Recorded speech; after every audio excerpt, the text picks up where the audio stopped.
The 747 gifted by Qatar for use as Air Force One in the lobby, and an amphitheater space with a giant gold statue of Trump.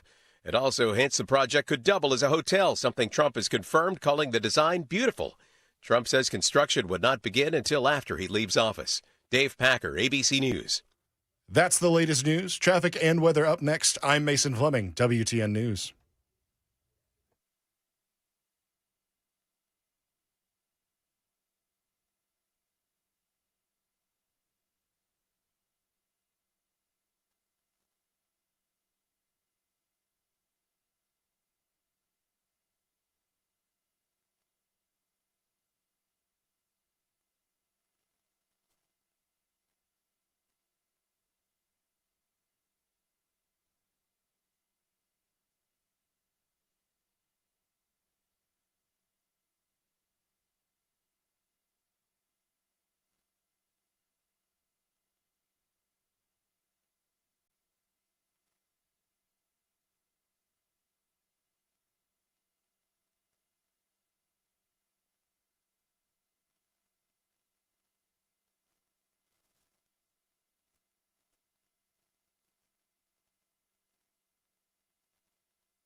Got a lot of buildup of stop-and-go traffic with construction delays over in Rivergate near 65 northbound between Vietnam Veterans Boulevard, exit 95, and Louisville Highway, exit 98. Over in the Paragon Mills area, got a crash off Harding Place at Travelers Inn Drive. And near the airport, got a crash off 40 eastbound before Briley Parkway East, exit 215. I'm Mason Fleming. Traffic every 10 minutes every afternoon on Super Talk 99.7 WTN.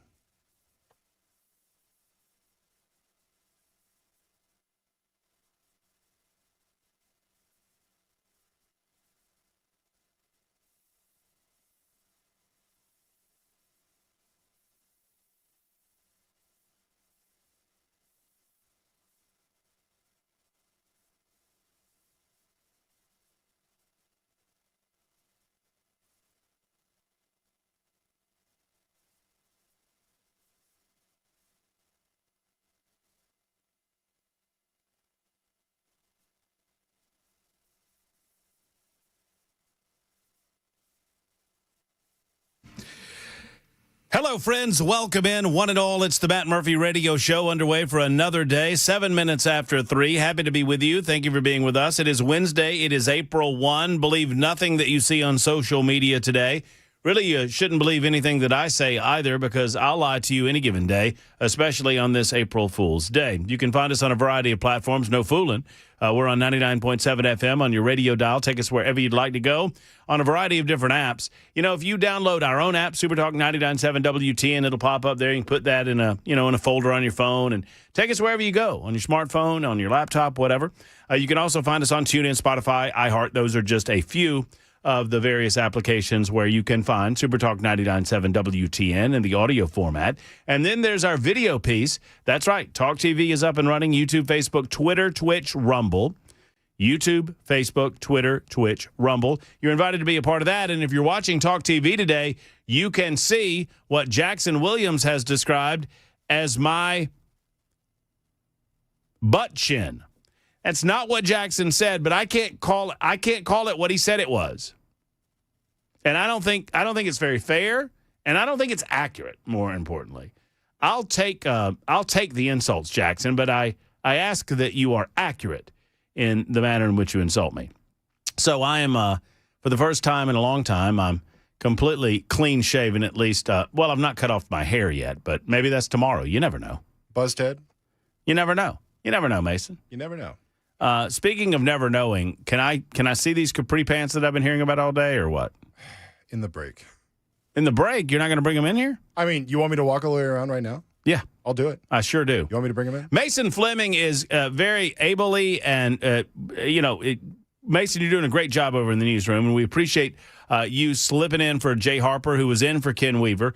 Mason is a man of many trades and talents, and he has thrilled us with his news ability all afternoon long, and we appreciate him. Yeah, I actually want to say April Fools to all those bad casts I did earlier. It was a joke. Yeah. It's a big joke. We're just laughing around.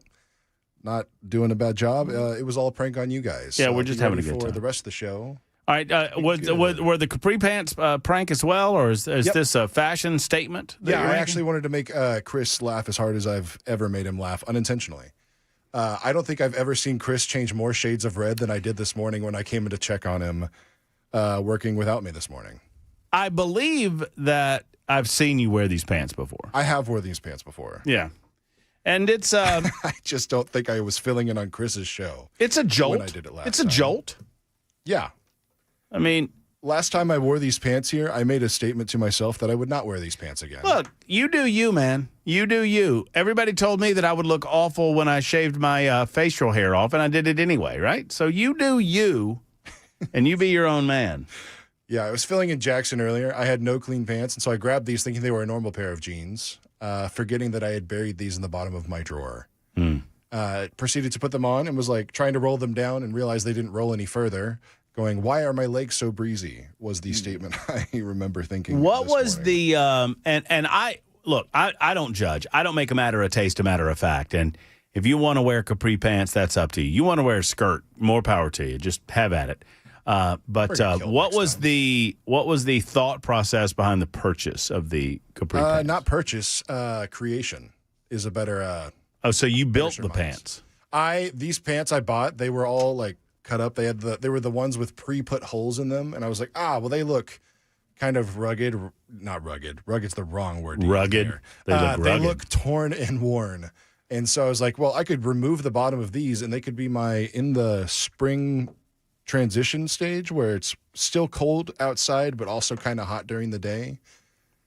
This is a college creation. Mm-hmm. So these are, these are old pants. Hey, you can still get into them. Yeah. That's nice. All right, Feels so good. get them on around here. I want to see them. All right, I'm gonna describe what Mason Fleming looks like in his capri pants. The much discussed. You've heard no more discussion about anybody's clothing choices than you've heard on this radio station today. I offered my opinion of Ketanji Brown Jackson in the United States Supreme Court in her oral arguments.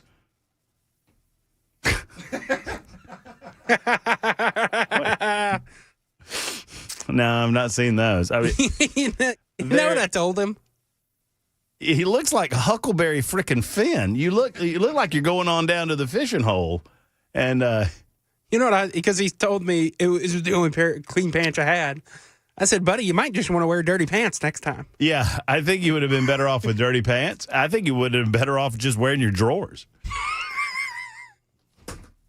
You know who would have loved those pants? I needed that. That's he looks like Tom Sawyer. He looks like he needs to be chasing old Becky Thatcher down to the watering hole. You know who would have loved that? Ken Weaver. Yeah. Ken Weaver would have loved that. You're right. We miss old Ken. What's he doing? He's out fishing? He's hunting woodpeckers today. You did get his picture? I did not. He sent us a picture. He saw a couple of woodpeckers. Oh, did he? Well, I bet those woodpeckers were heading in the opposite direction. They know when Weaver's coming. All right, so we'll have a good time today. It is April 1. We talked about this yesterday. There was a time where I would have engaged in an April Fool's Day joke. They are not worth it any longer. You'll find a lot of them on social media platforms. Don't believe anything you see on social media today. I did get this one, and I thought it was pretty funny. It's from the U.S. I do appreciate when an official agency that you don't think might have a sense of humor has a sense of humor, and it often catches people unprepared. there are a lot of folks that just don't focus on April Fool's Day, so they don't really recognize that it's April 1st or April Fool's, and so they're moving on with their lives, and they see something like this, and it takes them a minute to figure it out. But from the U.S. Department of the Interior, this is the official website of the U.S. Department of the Interior. As part of preparation for America's 250th anniversary, Interior is reviewing wildlife nomenclature to better reflect the nation's history and character. Following this review, the raccoon will be renamed. Effective April 1st, 2006, henceforth, the raccoon, Procyon loter, that's the scientific name, I suppose, will be named the Liberty Bandit. I kind of like that. So, no, don't believe anything you see. And there's more. There's more, actually. Known for its resourcefulness and ability to operate under cover of night, the Liberty Bandit reflects a distinctly American spirit of independence. Additional updates will be announced in phases, including renaming the skunk. You know what we're calling the skunk? According to the Department of the Interior? The Freedom Fogger. It's pretty funny. It's pretty funny. I don't care who you are. That's funny. I think they have more. We'll perhaps share some more of these with you as time allows as we move forward on this April 1st. Okay, lots to get into, obviously. There were birthright citizenship argument and debate going on earlier today. I listened to a good portion of it. I cannot express to you how ignorant one of our Supreme Court justices is. I don't know this person, never spoken with her. Maybe she has a modicum of intelligence in certain arenas in life. I'm not trying to be nasty. I'm not trying to assassinate anyone's character. But there is no better example of what happens when you value diversity, equity, and inclusion above all else than Ketanji Brown Jackson. She is an embarrassment and does not belong anywhere near a court, much less the highest court in the land, the Supreme Court of the United States. She does not have a basic or fundamental understanding of the law. And friends, I don't have a law degree, but you don't need a law degree. You just need some common sense that my grandpa used to say they ought to call uncommon sense, because I don't see a lot of it walking around anymore. I mean, this person who, fresh off the 8-1 decision, an embarrassment of a dissent, and it's not that she doesn't know what she doesn't know. She is so full of herself. It's one of those deals where it's not just that she's ignorant. She is so confidently ignorant that it's laughable. And she displayed some of that earlier today in oral arguments regarding birthright citizenship. Birthright citizenship has been referred to quite often today, and I've listened to various news organizations talk about this as a bedrock legal principle. It's not a bedrock legal principle. It was considered to be settled without actually arguing whether or not we were misinterpreting the 14th Amendment of the Constitution of the United States, which I think has been misinterpreted quite a bit. It is clear to most of us who have studied the issue that everything that was referenced within birthright citizenship was being referenced in the context of slavery and these former slaves being freed and their family members being freed as a result. We had to take care of the Indian issue separately later on in American history beyond the 14th Amendment. And if the 14th Amendment conveyed birthright citizenship, then one would consider that we wouldn't have had to have dealt with that separately at all in 1920, I believe it was. But we did. And that insinuates that we understood the concept of what the 14th was trying to do during that time, and we've lost our way since then. You know, Justice John Roberts, I'll play this clip for you a little bit later on. Justice John Roberts liked to say, oh, he's making the rounds with his soundbite. Oh, it's a new world, same Constitution. I got a couple of things to say about that, too. We'll talk with Senator Jack Johnson at 4:05 today. Senator Johnson will be in studio with us. We'll deal with some state matters. The General Assembly remains in session, and they are getting some work done. We'll talk about some of the items on his agenda list, some of the bigger pieces that they are attempting to lift. It looks as if we are taking over the state, that is, not we, the state of Tennessee is taking over the Shelby County school systems because those folks can't manage their money. There's also a potential expansion of the scholarship program that we will discuss, and we'll discuss the possibility of the state taking a more hefty role in the management of money brought in through the Music City Center. Because that was set up to pay off some debt. It was paid off early, and now you got a lot of money that's being misspent by the city of Nashville, frankly, and they're looking into managing that a little bit differently. So we'll talk with him about that in the 4 o'clock hour. And then there's Artemis 2, space flight, travel into space, happening later on today. Launch expected at about 5:24 local time, and we will carry that launch for you live, described by me, or you will be able to watch it on Talk TV if you are available, YouTube, Facebook, Twitter, Twitch, Rumble. That is happening in the 5 o'clock hour. And so we've got to manipulate. I don't know exactly how we're manipulating nincompoops in the news yet, but we'll figure it out as the program unfolds. We will have nincompoops in the news. It will either have, I'm assuming it's going to be after. I'm assuming it's going to be like at 6:05. That is at least our game plan in pencil, and we'll get that confirmed a little later on. Your calls, as always, 615-737-9986. Always love hearing from you on the telephones. Telephone lines are open, always, on the Matt Murphy Radio Show, 615-737-9986. You can also hit us up on the Super Text line, same telephone number. Why are more people not excited about the concept of space travel? Have we become such a jaded society that it just doesn't affect us anymore? I mean, I understand that there's maybe 5%, 10% of the population that don't believe any of this is real. You joke about, oh, none of this is real. Birds aren't real. Space flight's not real. We're not really going into space. Whatever. I mean, I understand that those people exist. They're dunderheads, but they exist. I'm amazed that more of the younger generation, at least maybe it's been my experience, maybe my experience isn't an accurate portrayal of where America is on this. I feel like we can all get behind this, right? We're going back into space. We're going back into deep space for the first time in like 50 years. Jackson, fact check this. When's the last time we went to the moon? I want to say it's 1975. I want to say that I was 2. And I'm old. 1972. 1970. I wasn't even born when the last time we went to the moon. Apollo 17, right? Yeah, that was the last journey. 1972, Apollo 17, and now we're going back. Now, those of you that don't believe we ever went aside, I would be curious to find out, as a percentage of the population, of those that don't believe we went the first time, do you believe we're going this time, or is this a big lie too? Maybe that's a poll question.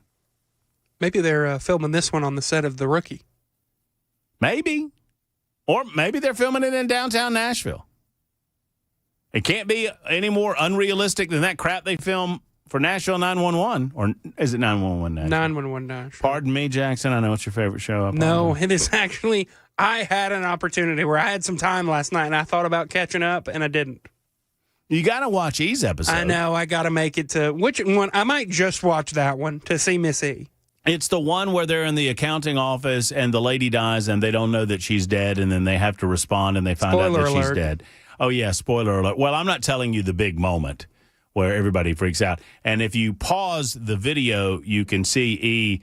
She's putting her hand over her face and she's like, oh, because she's watching. Well, you'll have to watch. So I might check it out. Was it the one that came out this most recent Thursday? I'm not really sure what episode. I think it's episode 13. I think. But yeah, you can see the back of her head as they walk through, and then you can see the other thing as they walk through, and it's the one where the guy, no, some got in my mouth. Yeah, that one. You know what got in his mouth? A bad taste from taking a bad job? Goo got in his mouth. 615-737-99.8. They will not break through the firmament, Matt. Okay, all right. Space What's the travel. firmament? It's a fancy word that 2553 used to say that they didn't go to the moon. At some point, y'all are either trolling just to be silly, or y'all are just this. I mean, I don't know what to tell you. I mean, once again, it would be much more difficult. I'm not trying to dissect this again because we did it the other day, and I'm not doing it. It would be far more difficult to live the conspiracy for the last 60 years than it would have been to actually go to the damn moon. And I don't know what to tell you if you don't believe that. I mean, you're not. I mean, that's okay. You can live in a non-reality if you want to, but the reality is we're about to take off, and the reality is we're going into space. The reality is there's a lot of crap up there in space. The reality is we've been in space. I mean, can we go into low Earth orbit? Is that okay with you? I'm not trying to argue with you. I'm just, I'm more fascinated with people that really don't believe we've gone into space than anything. I'm not trying to argue with those folks. I'm just, it's kind of like I'm in a zoo and I'm looking at a monkey. I'm fascinated with the monkey. Why is that monkey flinging poo? Why does that person not believe that we went to the moon? 25 after the hour. Super Talk 99.7 WTN.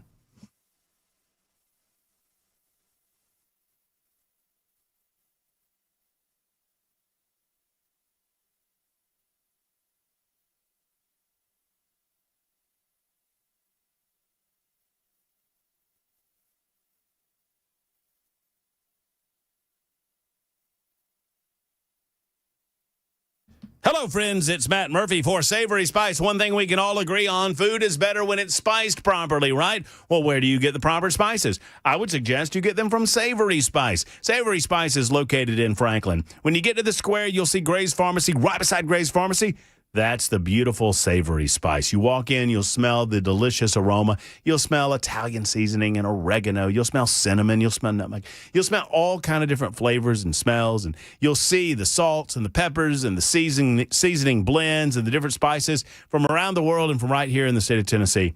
It is a glorious thing, friends. You can stock up your cupboards. You can find those exotic flavors that you can't find anywhere else, or you can find a gift for someone that loves to cook in your life. Gift giving galore at Savory Spice. Savory Spice is the one and only shop that I will recommend. They simply do it better. It doesn't have to cost more to have a better quality of spice in your cupboard through Savory Spice. Go see Holly David and the rest of the team today at Savory Spice. I like to say you up your food game by upping your spice game. You up your spice game at Savory Spice.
It's 3:30. I'm Mason Fleming with your top stories. Full forecast and traffic in 5 minutes.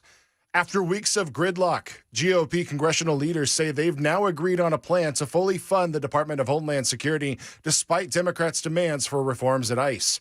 ABC's News National Correspondent Steve Portnoy has the latest. The Republican leaders of the House and Senate say to fully reopen DHS, they'll work on two parallel tracks, with an appropriations bill that funds everything but ICE and the Border Patrol, and then backfilling both agencies via budget reconciliation, a process that Democrats in the Senate can't block with a filibuster.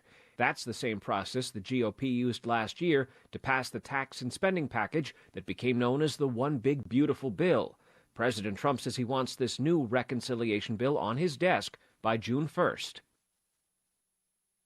In local news, a serious threat of violence against West Wilson Middle School in Mount Juliet.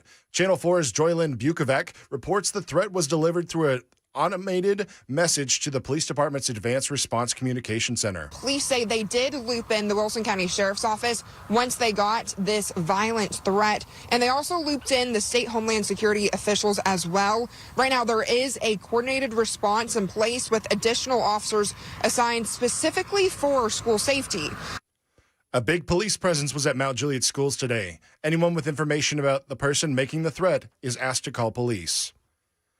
President Trump is set to deliver remarks from the White House on the war with Iran. ABC News correspondent Karen Travers has the latest. President Trump tonight will give what a White House official calls an operational update on the progress of the war with Iran. It's not yet clear he'll have any new announcements. This official says he'll reiterate what he has said in recent days about a 2 to 3 week timeline for ending the military strikes against Iran. He's also expected to say what the administration says is success in achieving objectives, which include destroying Iran's ballistic missiles, taking out its navy, ensuring Iranian proxy groups can't destabilize the Middle East, and guaranteeing Iran can never have a nuclear weapon. Karen Travers, ABC News, the White House. That's the latest news. Weather is next. I'm Mason Fleming, WTN News.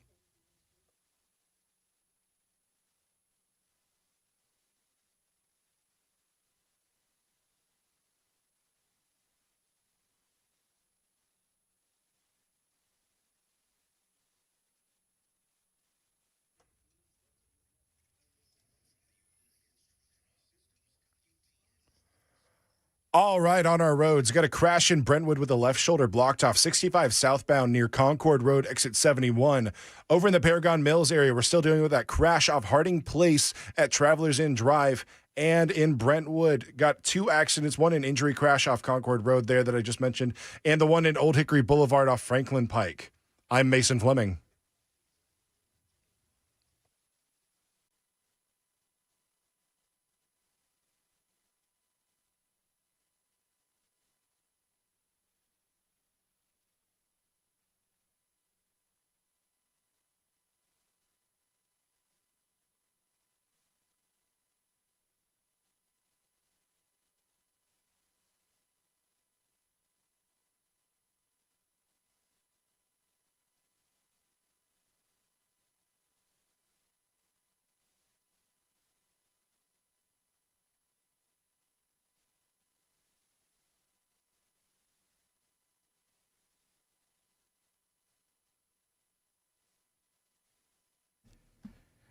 You want to know about a place where European auto repair does not feel like European auto repair? I'm here to tell you it's Eurofix. The moment you walk into Eurofix, you notice that Eurofix is not your typical greasy garage. Waiting rooms are clean and comfortable. Service areas are spotless because Aaron Stokes, for the 26 years that he ran Eurofix, believed in making it so, making it that way. Why? Because he believes in treating you like family. He believes in treating his mechanics like family, and he does. Every repair comes with a rock-solid 3-year, 36,000-mile nationwide warranty on all repairs that they perform. Plus, you get a rental car available at every appointment. You don't put up with getting ghosted by the dealership, and you don't put up with dealership prices either. Locations in Nashville, Franklin, Belmead, Murfreesboro, and Mount Juliet. Call 844-EUROFIX, 844-EUROFIX, or visit online at myEurofix.com. That's myEurofix.com. Tell them Matt Murphy sent you to Eurofix.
Super Talk 99.7 WTN. My name is Matt Murphy, and this is the Matt Murphy Radio Show. Let me clarify something for those of you in Aniana.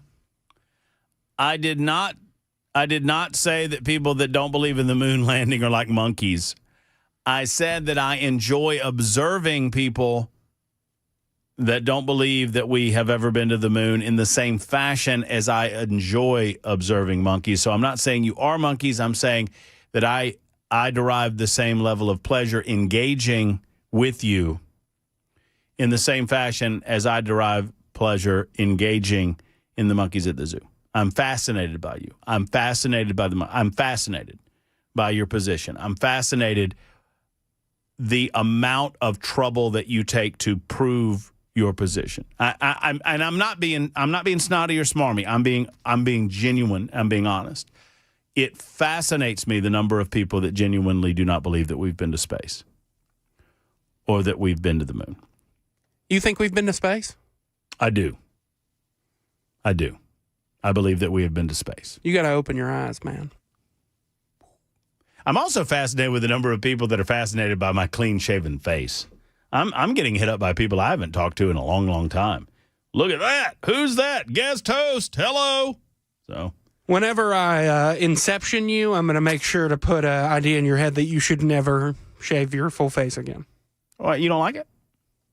It's just strange. You don't care for it? I feel like I have a new coworker. Do you? Yeah. Mm-hmm.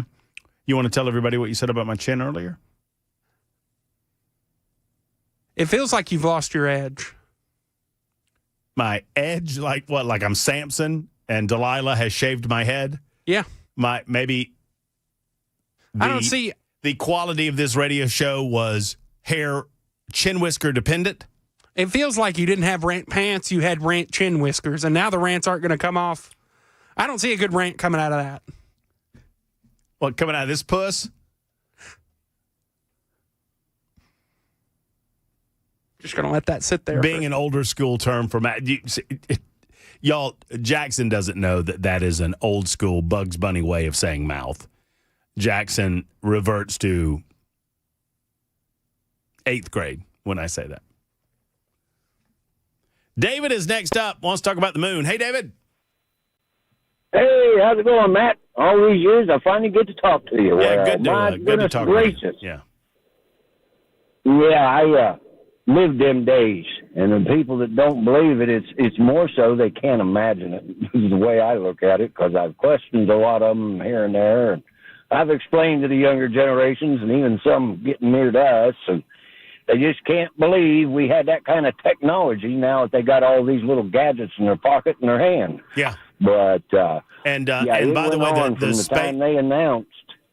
Go ahead. I'm sorry, David. From the time they announced that when it was going to take off, everybody was watching the skies and TV every day for updates and stuff. And I mean, it happened. It's real. It's not a joke.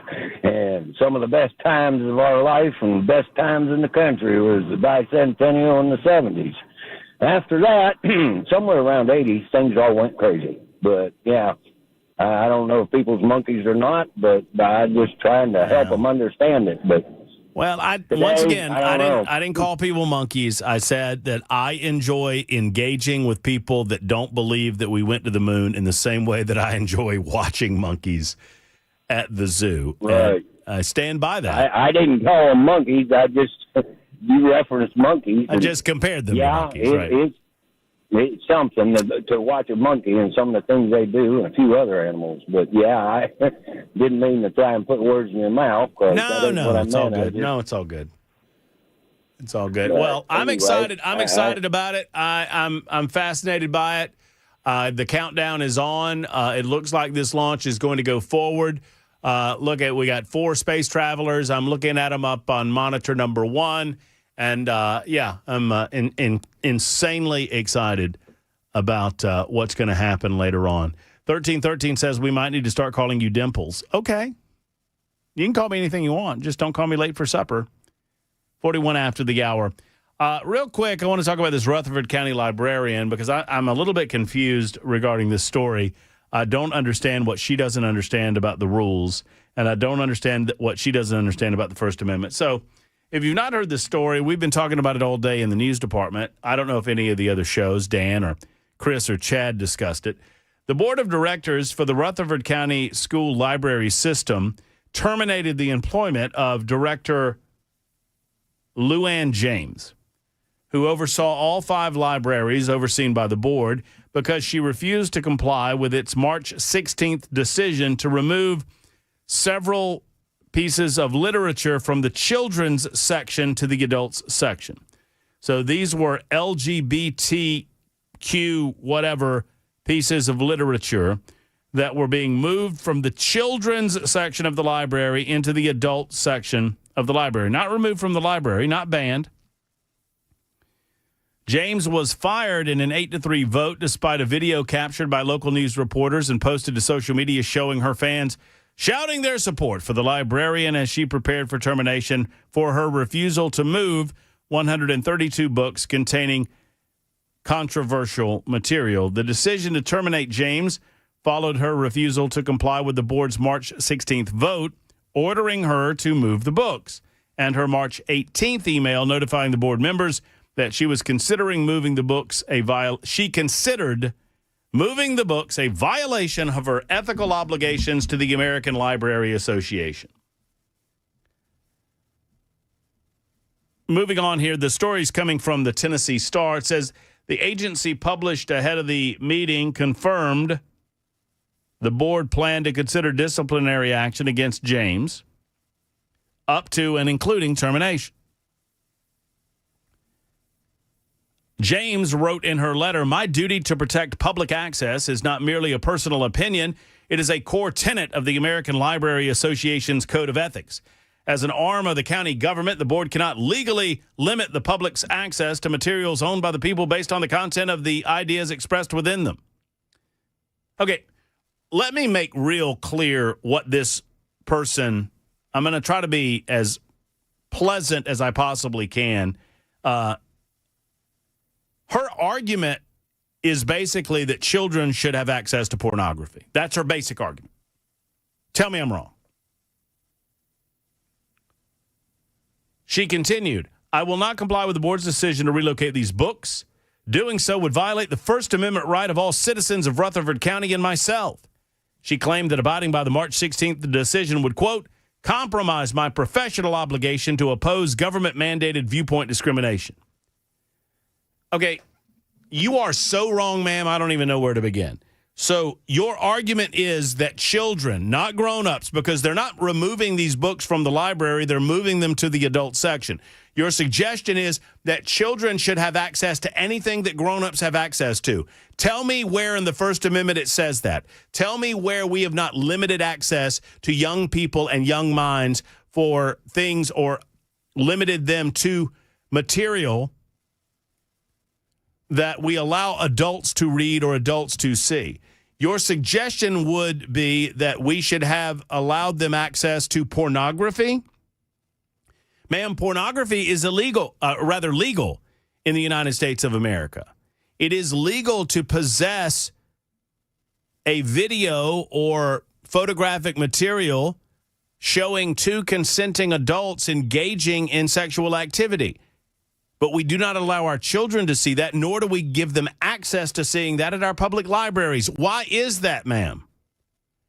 Why is that not protected? Your argument is that that is protected from the First Amendment, and it's not.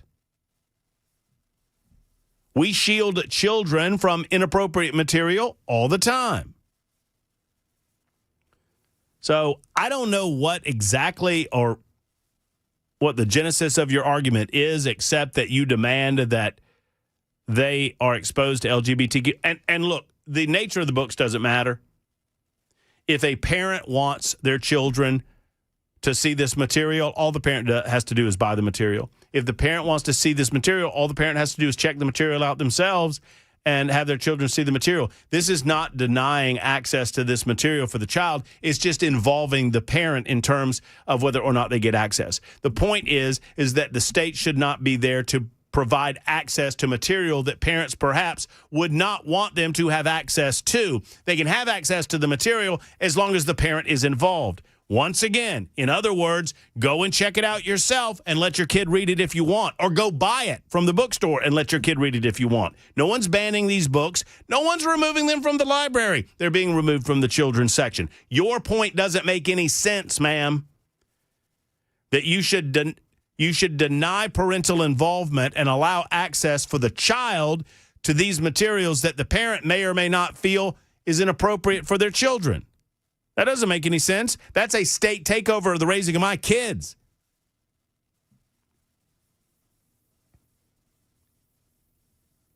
So in her letter, she did not explain how moving the literature from one section of the library to another while keeping it available to visitors constitutes a suppression of publicly owned books. But she did say, I will not comply with the board's decision to relocate these books. Doing so would violate the First Amendment right of all citizens. So she is, it feels to me like Ms. James is martyring herself for the purpose of elevating herself as a hero to the political left when her position on this issue doesn't make a damn bit of sense. James did indicate that she was willing to discuss the matter with board members, but meeting minutes published following the February 2nd meeting indicate that deliberations over which books should be moved had been ongoing for months. Those meeting minutes revealed that James specifically recommended moving some books herself, including 444 titles from the juvenile collection to the young adult section, as well as a relocation of 6 titles from the juvenile section to the adult section. Unclear why she consented to moving 6, but not the other 132.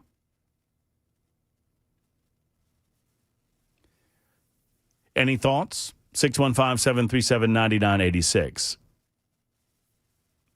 Mario, is it a freedom of speech or freedom? I mean, she's trying to argue that somehow, and once again, I mean, she's arguing that somehow that government-funded libraries have an obligation to provide these materials, even if they are considered to be inappropriate by the parents, these materials to the kids. It is nonsense. Her argument makes so little sense, it is difficult for me to articulate exactly what she's trying to say.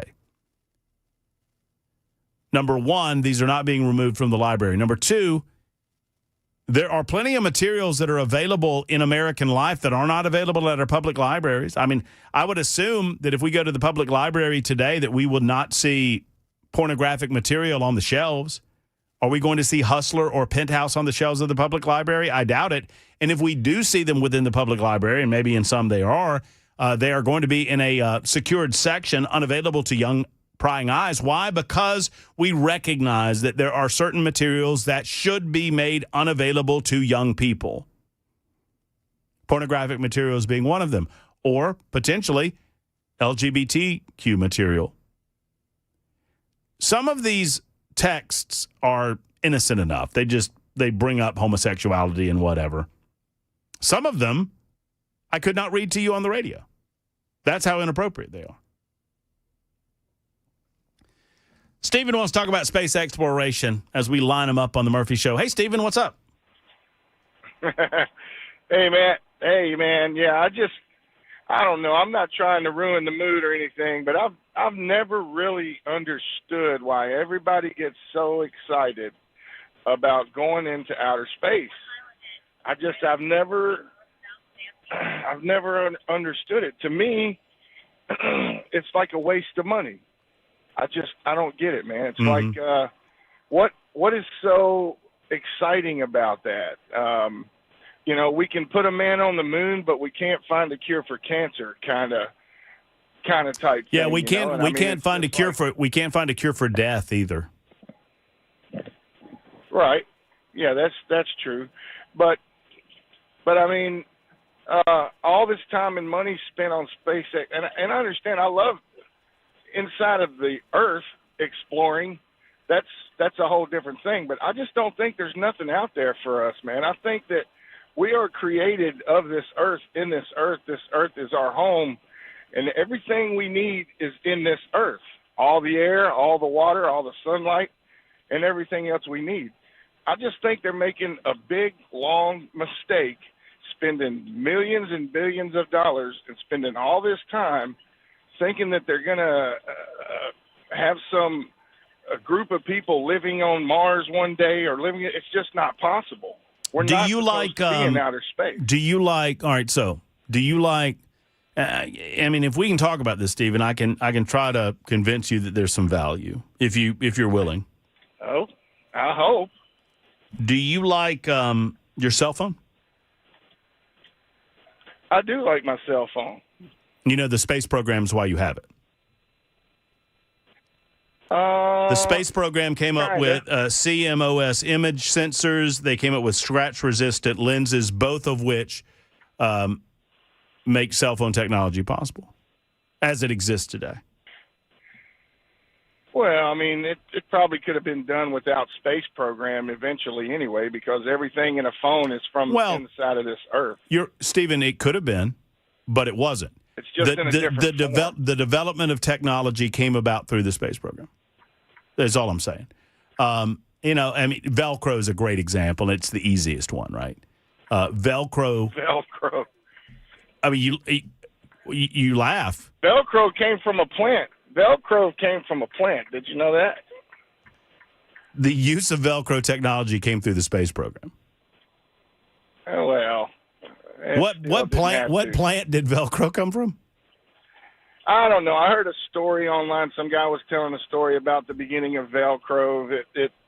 How somebody was walking through a patch of some kind of weeds or whatever it was, and they stuck. It was the little things that like stick to your pants when you're out. My grandpa used to call them cuckleburrs. Yeah. That's nature's Velcro. Sure. Space exploration. That didn't have to be space exploration to make that. Well, maybe. Well, Stephen, maybe it didn't have to be, but it was.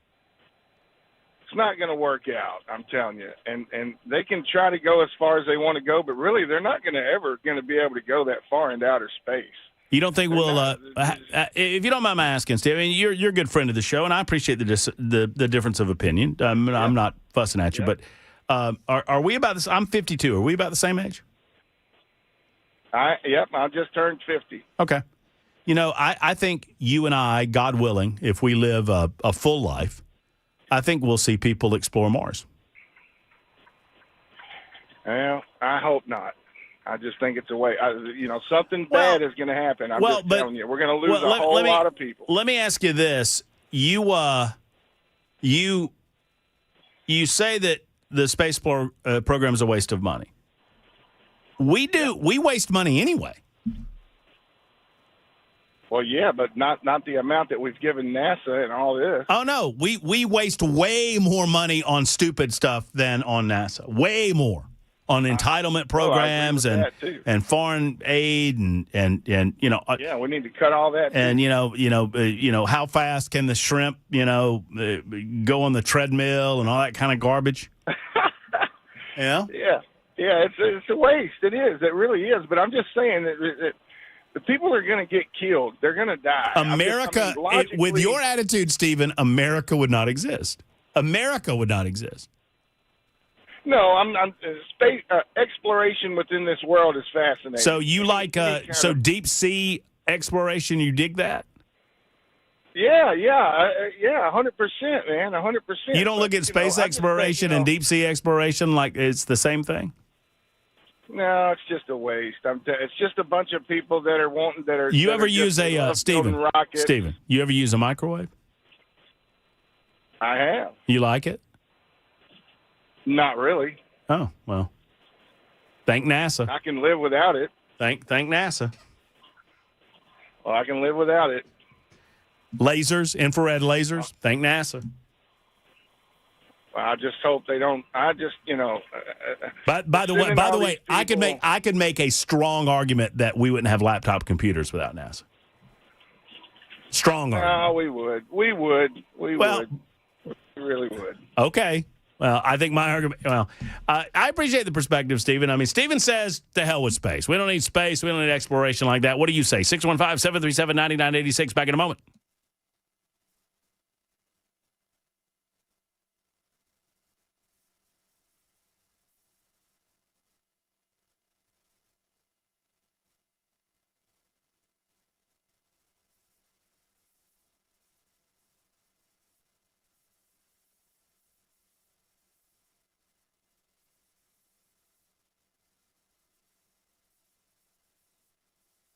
Hello, friends. It's Matt Murphy for USS, United Structural Systems. Friends, USS makes sure that everything that you deal with on terra firma is stable and dry.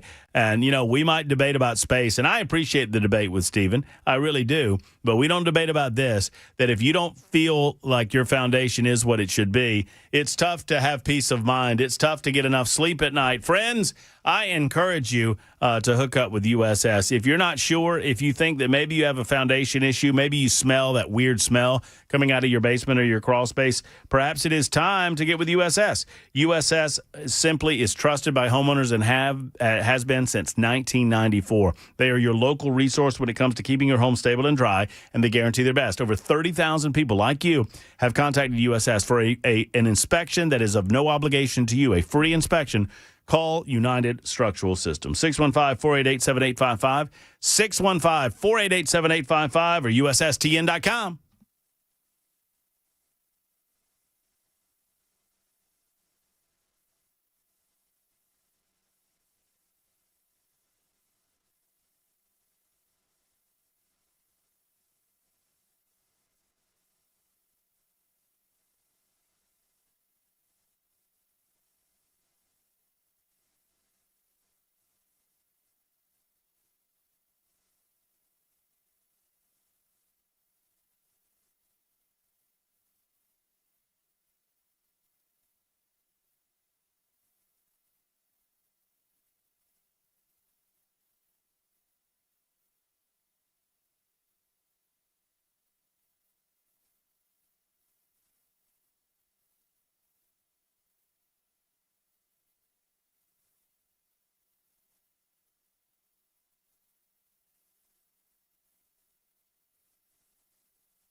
Hi, friends. It's Matt Murphy for Cover Nash. Cover Nash is your one-stop shop for all things health insurance in our community.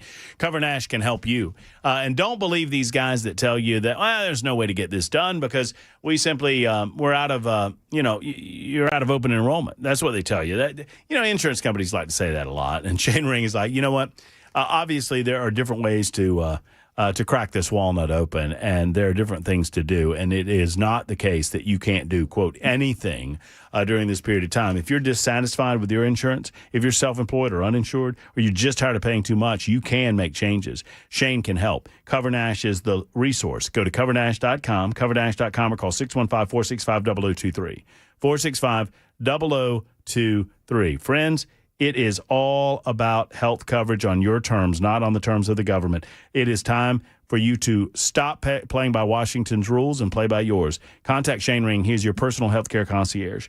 615-465-0023 or covernash.com.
It's 4 o'clock. I'm Mason Fleming with your top stories. Full forecasted traffic in 5 minutes. As President Trump looked on, the Supreme Court heard arguments in a challenge to his executive order that aims to restrict birthright citizenship.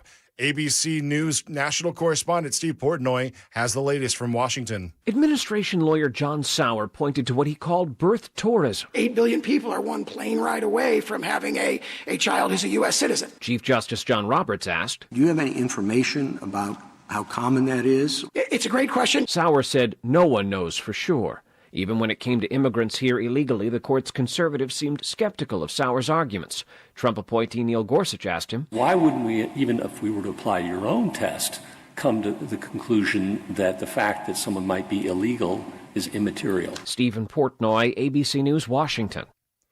Prosecutors say officers who responded to reports of loud booms in White Plains, New York, outside of New York City, discovered at least 25 IEDs inside an apartment.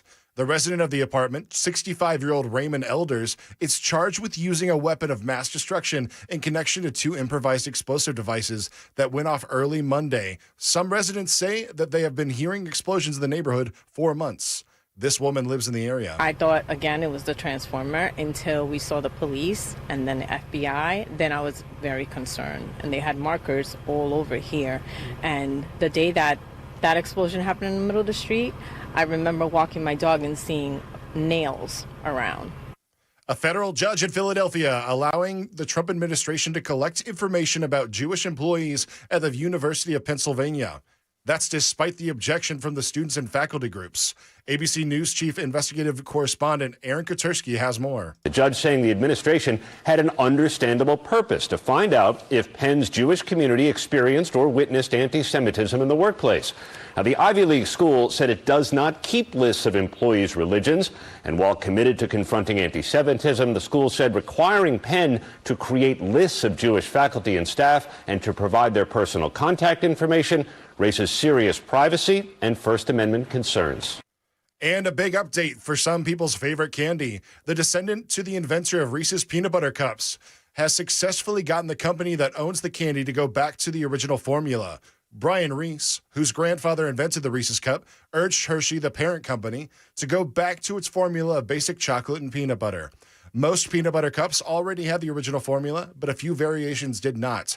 More from ABC's Will Reeve. Brad Reese is the custodian of a legacy and has been incisively honest about what he sees as a degradation of Reese's brand integrity. Reese is the grandson of H.B. Reese, who created Reese's Cups, and Brad's been on a mission to restore the richness, or at least the realness, of that Keystone American sweet. That's the latest news. Traffic and weather up next. I'm Mason Fleming, WTN News.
All right, looking at our roads, we got a lot of crashes on 65 southbound. The first one on 65 southbound at Old Hickory Boulevard South, exit 74. And the second one at Concord Road, exit 71.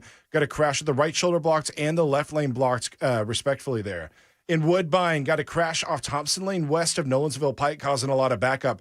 And here in Midtown, got an accident off West End Avenue near Elliston Place, 25th Avenue, causing some slowdown.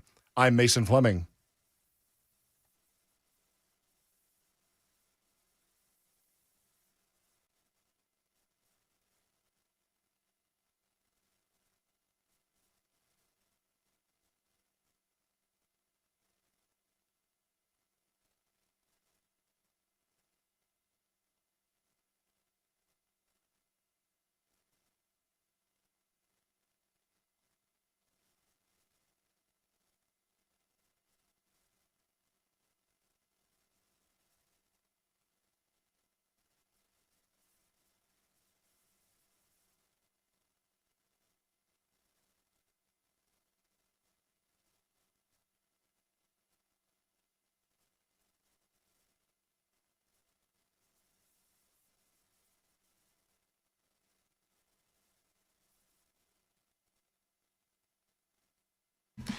If you have any question for leadership in state government, it's time to get them on the super text line, 615-737-9986. Specifically, a question for the Senate Majority Leader Jack Johnson. He is in studio with us for the better part of this hour. We will continue to discuss space travel. It is a surprisingly controversial subject. Look, I'm not trying to make enemies with anybody. People say that I'm being mean to folks who don't like space travel or don't believe that we went to the moon. I'm not trying to be mean to you. I know that I made this statement. What I said, I just want to repeat it, and then we'll move on from it. I love all of you. I appreciate all of you. I thank you for listening to the radio show. I also stated, and I stand by this statement, that I enjoy talking to people who do not believe that we went to the moon in the same fashion that I enjoy going to the zoo and looking at the monkeys throw poo. I'm fascinated by it. I'm amazed by it. I don't understand it. I don't pretend to understand it. I am not saying that people that don't think we went to the moon are monkeys. Okay? Okay. Now, that said, I'm not trying to be mean to Steven. Steven is a great caller to the show. I love Steven. He's a P1. We call him P1s in the business. He listens every day, and I appreciate him, and I appreciate the fact that we have a difference of opinion. Steven says, I got nothing for space exploration. Space exploration is stupid. I say, I mean, and I guess I buried the most important. Do you have something for GPS? I mean, do you appreciate GPS? Do you appreciate the fact that you can take your cell phone and type in any address in the world and it will take you there? Because that is totally from space exploration. Maybe not moon travel, but it most certainly is from exploration. I mean, you got to get satellites up there somehow, right? You know, and that's all geocentric positioning and orbiting and all of those things. All of that to say, I love you and I appreciate you. And we're going to, if you don't like space travel or space exploration, the 5 o'clock hour is probably not going to be for you because we're going to cover the historic moon mission launch in the 5 o'clock hour. Right now, we're going to turn our attention to terra firma, more specifically the volunteer state, and talk with our good friend Senator Jack Johnson about a number of different issues being discussed and debated in the General Assembly. What is happening, my friend? How are you? Hey, Matt. So I'm a P1. You I are. think. You are. I listen every day. Qualify. I don't listen as much when we're in session. Mm-hmm. So, I mean, because I'm pretty busy up at the Capitol. But sure. I did catch a few minutes yesterday because I was driving to a meeting away from the Capitol. But when I'm not in session, I'm a P1. I didn't know what a P1 was. I'm proud to be one. I'm going to peel the curtain back here for a second. I saw Jack and his beautiful wife at a function recently. And I've told this story, but I never revealed because I wanted you to be in studio for me to reveal this. It was Jack's wife that looked at me and said, you need to tell us who won Nincompoops in the News when you do Nincompoops in the News. And I'm like, what? And she goes, you don't, sometimes I'm waiting to see who won and you don't say. And it makes me mad. True story. We were going to some event. My wife and I go to lots of events. She goes to some things. We go to some things together. I am in the event and I'm like checking in and wondering where she is. Uh-huh. And I texted her and said, are you here? And she said, yeah, I'll be right in. I'm waiting for Matt to say who won Nincompoops. She was staying in the car, and she was waiting. And so I waited patiently until, I don't know if you announced that day or not, but you should. Well, it doesn't, I mean, Jackson wins every day, I was right? about to say, Jackson will tell you who won. Safe assumption I won. Yeah. Especially if you don't announce who won, then it was probably Jackson. So. Yes, the days that I win, they get announced quickly. Right. Yeah, because he cuts the votes off early, so we can get right to, the 3 people who voted for him got him in quick that day. See, when Johnson's bills that he sponsors, when they get through and they get to the governor's desk, you get a press release. Oh, yeah, but the ones that die quietly and I don't have the votes for, you don't hear they much just about die those. quiet. Yeah, that's okay. That's fair. Do you get excited about space? Oh, yeah, I do, and even more so. And I was listening to that, and I've heard it's Steve, right? Steve, Steve. I've heard him call on your show many times because I really do listen a lot, and it sounds like a great guy. But I sided with you on that because literally I thought about this hearing y'all talk. Leaving the Capitol, it's not far, right? I mean, the Capitol's not far from the studio here. Yet, it has taken me sometimes 20, 25 minutes to get here, and I'm stressed out wondering if I'm going to, because I'm caught, I usually come out here on the access. So I said, today I'm going to see what the map tells me to do. And it had me go through the Gulch a totally different way. As y'all were having that conversation, GPS, satellites in the sky, were guiding me on a quicker way to get here, and I was actually on time. Not only can it tell you how to get here, we have it so it can tell you what the best route is based on the traffic that it knows is on the ground, and that is coming from space. That's right. It's pretty fascinating. I become a kid, and I admit that. Some people are jaded, and they're like, it's no good. We're too much in debt. And I agree that we're way too much in debt as a nation, and we should do better with our money. But I think this is a worthwhile expenditure. Are we in debt as a state? Are we doing okay? No, we're doing great as a state. We continue to be the least indebted per capita state in America. Last I checked, it was about $266 per Tennessean. Next closest, I believe, is Florida at about $780. And Connecticut's like $20,000 or something crazy. I keep hearing that we need to worry about, and I don't suggest that these aren't legitimate concerns, that we need to worry about the people that are coming in that think a little bit differently about indebtedness, that think a little bit differently about taxation, that think a little bit differently about government. Is that a concern of yours? Is that something that you think about? It is, and I represent one of the most moved to counties in the state and arguably in America, Williamson County. People are flocking in by the hundreds. I feel like your Franklin is getting California'd. Well, I meet a lot of folks. I meet a lot of folks. I don't think I've said this on the show. If I have, I'm sorry. But, the Tennessee Realtors Association did pick their Realtor of the Year, and it's Gavin Newsom. Is the that's good. That's good. You haven't said that on the show. So a lot of folks moving from California to Tennessee, and I've met a lot of them. And I'd say overwhelmingly they share our values. They moved to Tennessee because it is the most conservative, best managed state in America, and that's why they're here, and they want to keep it that way. But occasionally you meet someone that is here for 6 months, and they look around and say, "Y'all are doing it all wrong," and need to have a good, polite conversation with those people and explain to them how we got where we are. It has been my experience that most people that are coming from bluer states understand what they're leaving and understand why they're coming. That's right. Maybe they have to learn the customs and the culture that's in Tennessee or in the Southeast more broadly, but. It's been my experience that they are running to something for a reason. And if you look at Tennessee, and I'm a nerd, I know you are too about this stuff. I do a deep dive in anytime there's an election. I mean, I'm looking at turnout and margins. And if you think about Tennessee, Trump got 64, 63, 65% or something statewide. That's roughly what he got in Williamson County as well. Williamson County that I represent tends to mirror the state pretty closely. So we're roughly a 2-to-1 state. And I'm not seeing any erosion of that in our elections at all levels, state representative, obviously governor, president, whatever.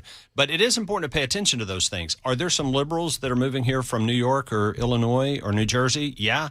But if we're getting 2 conservatives for every liberal, then we maintain our 2-to-1 majority status. Let's talk about some specifics in the legislative session. I mean, how far along are we and how much longer do we have to go? We're getting close. We are aiming to finish the week of the 20th, I believe it is. I believe that's that Monday. Probably sometime that week, the 22nd or 23rd. Our chairman of the finance committee, Bo Watson, has announced he hopes to get the budget to the floor on the 15th, ironically tax day.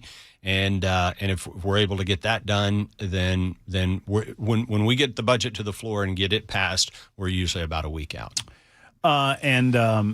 So it feels like there's a lot of heavy bills that are yet to get past both bodies and to the governor's desk. I mean, the one that was the big deal last year, and I guess it remains a big subject of debate this year, is the expansion of the scholarship fund. I have taken a more cautious approach, which is not natural for me. And I like to preface this by talking to my friends and saying, look, I'm not angry about it. I'm not upset about it. I'm just curious if there is a natural expansion of the education scholarship plan of 5,000 scholarships, and that was baked into the initial legislation. Why the rush to expand it by 20,000 when in my perspective, we've not seen a complete data set. We've not seen the scores. I feel like why don't we just let it breathe, I guess? Sure. And my answer to that would be demand. We created 20,000 scholarships this time last year, opened up the application period, and in the first 24 hours, there were 38,000 applications for 20,000 scholarships. This year, it was 54,000 applications. And so that tells, I think, those of us who support this expansion and what the governor has proposed is that the demand is there. We were very intentional.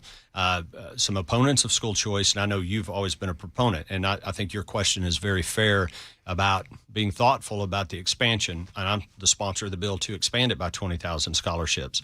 When you look at, we have just under 1 million kids in public schools, and we created a scholarship for 20,000. That's 2%. Going from 2 to 4%, I don't think is reckless. As long as we are appropriating, redundancy there, as long as we are appropriating the money and being thoughtful and responsible about our budget as we are. When does it become reckless? When we're expanding it beyond our ability to pay for it. But if we don't see a better performance, you're just replacing public schools with private schools at that point. If you expanded to 25% without seeing a repair in the public education system that the parents are running from, if that is not a component of the legislation, I can no longer support it. If it's not a component that this needs to encourage and incentivize better public schools, then we're just replacing public school. At some point, you're just replacing public schools with private schools. Well, no, I would submit to you that when you look at everything we've done for traditional public education over the last decade, it has been significant. We're approaching an additional $4 billion. Then why the demand? Well, because no matter how hard we try, Matt, to make our public schools the best they can be, and keep in mind, we've gone from 45th, 46th, 47th in the nation to 22nd, 23rd, 24th. We are seeing results. We are dedicated to our public school system. And not that you have used these words, but there are some out there who think if you support school choice, you're somehow anti-public education. And I do not accept that at all. I refute that 100%. We've talked, you've given me the great opportunity to come on and talk about everything we've done in third grade literacy and the summer camps and the tutoring. We are getting results from that. But if you believe in parental choice, no matter how great we make our public school system, and we've made it far better than it was a decade ago, it's still not going to meet the need of every child.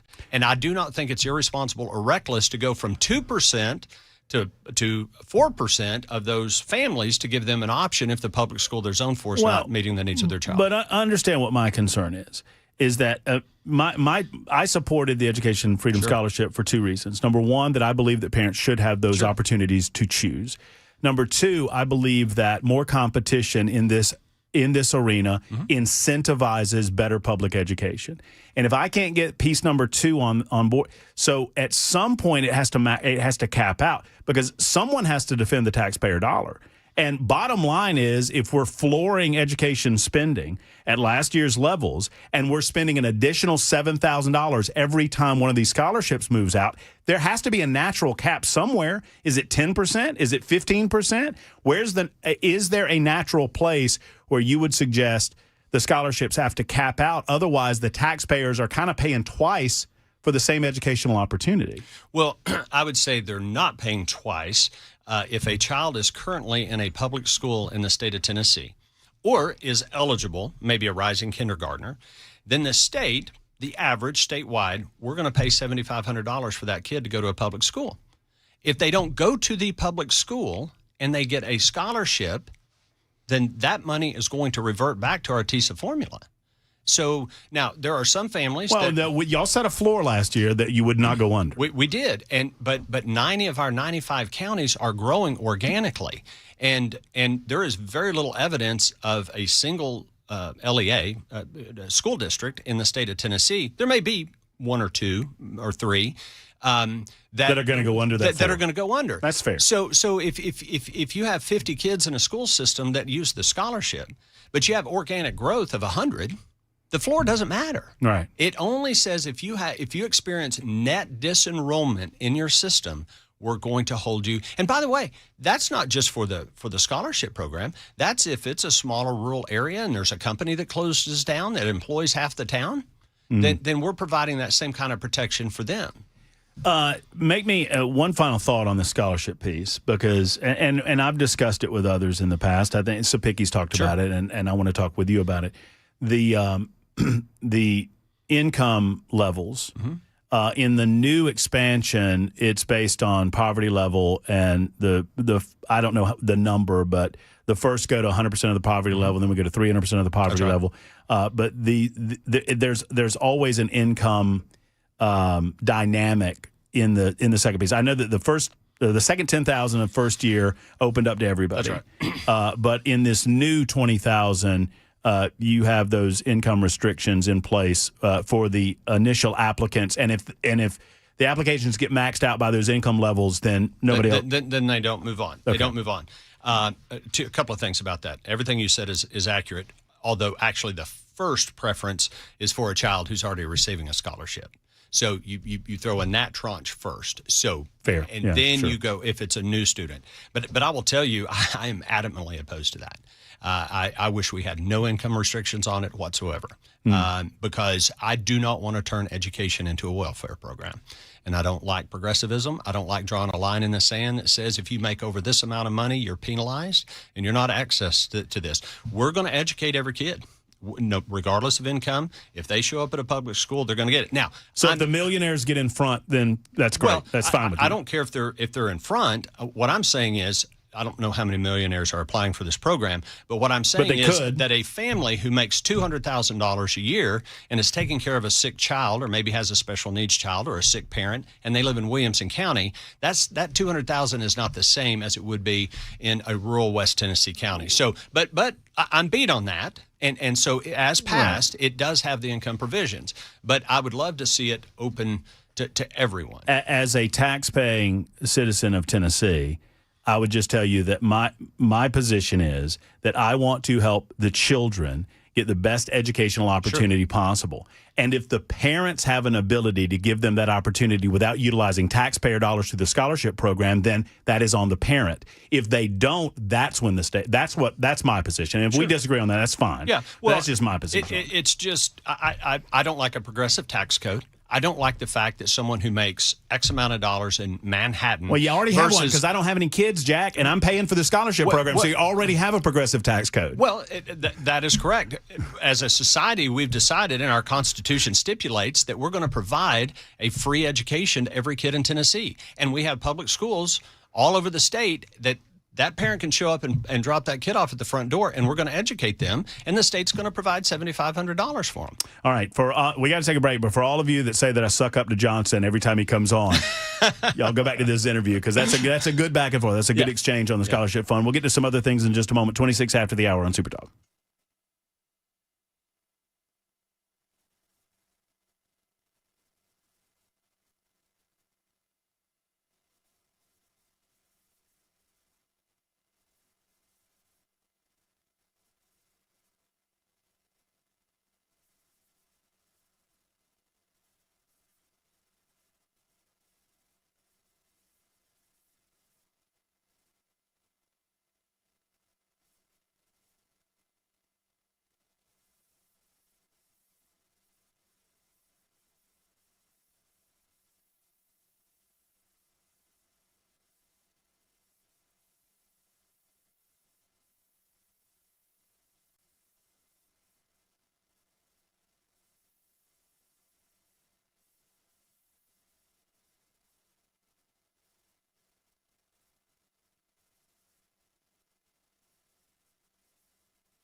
It's 4:30. I'm Mason Fleming with your top stories. Full forecast in 5 minutes.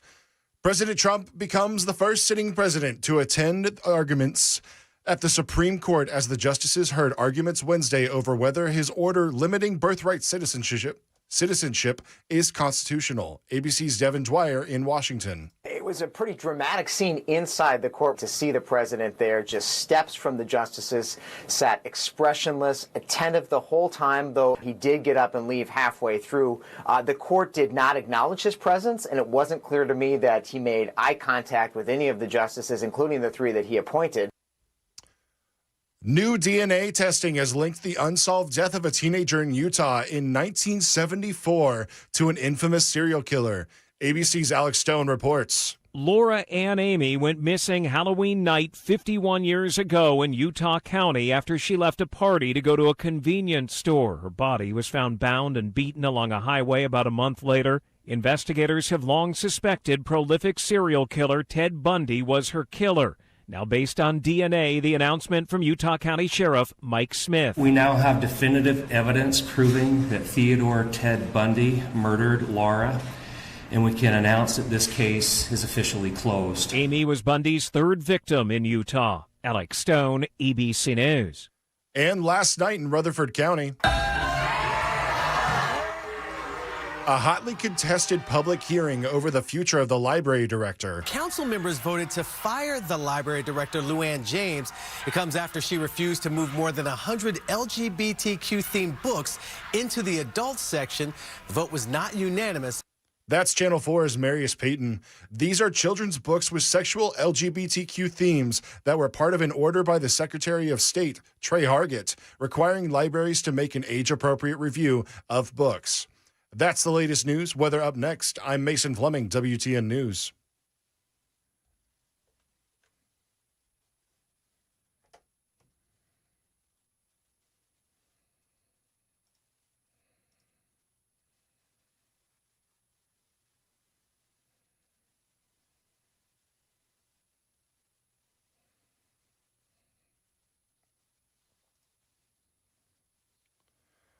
All right, those crashes in Brentwood are still causing a lot of traffic. The first one with the right shoulder blocked off 65 southbound at Old Hickory Boulevard South, exit 74, and with the left lane blocked off 65 southbound near Concord Road, exit 71. Over in Woodbine, got a crash off Thompson Lane west of Nolensville Pike, causing a lot of slowdown. And in Tusculum, got a crash off Nolensville Pike north of Old Hickory Boulevard, causing a lot of touch-and-go traffic. I'm Mason Fleming.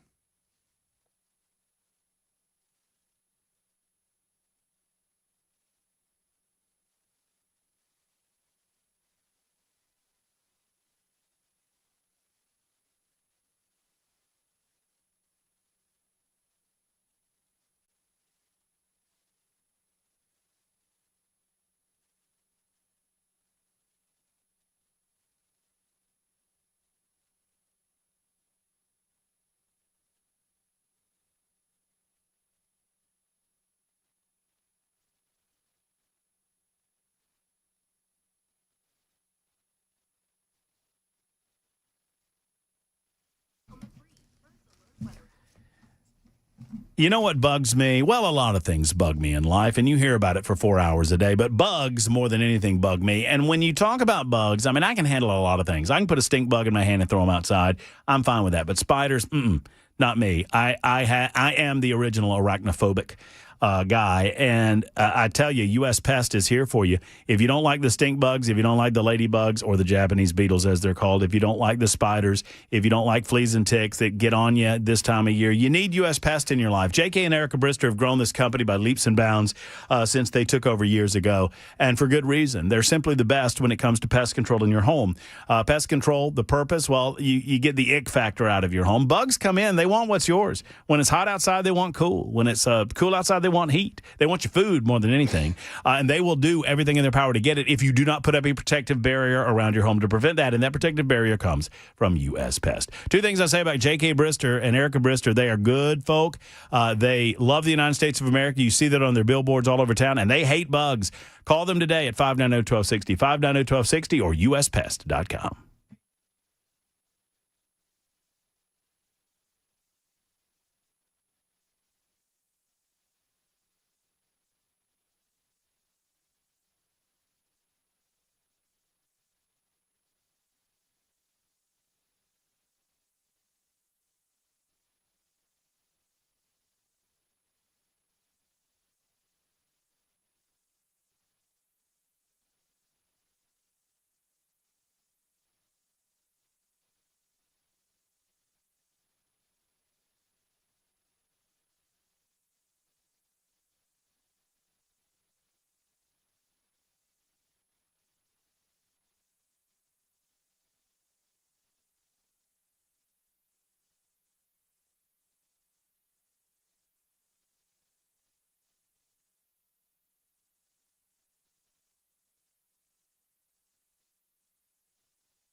By the way, two things.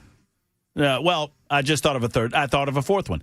The fourth thing is it's 38 minutes after the hour, and I should tell you that you're listening to the Matt Murphy Show on Super Talk 99.7 WTN, and I thank you for it. The number two thing I thought about is that, or to tell you, is that Jack Johnson, Senator Jack Johnson, and I have not stopped debating the scholarship bill since we left the radio. So for those of you that think that we are not passionate about these subjects, we most certainly are passionate about these subjects, and I hope you appreciate the passion on both sides of the debate. The third thing was thank you. I meant to thank you right as you came on and we started arguing before I could.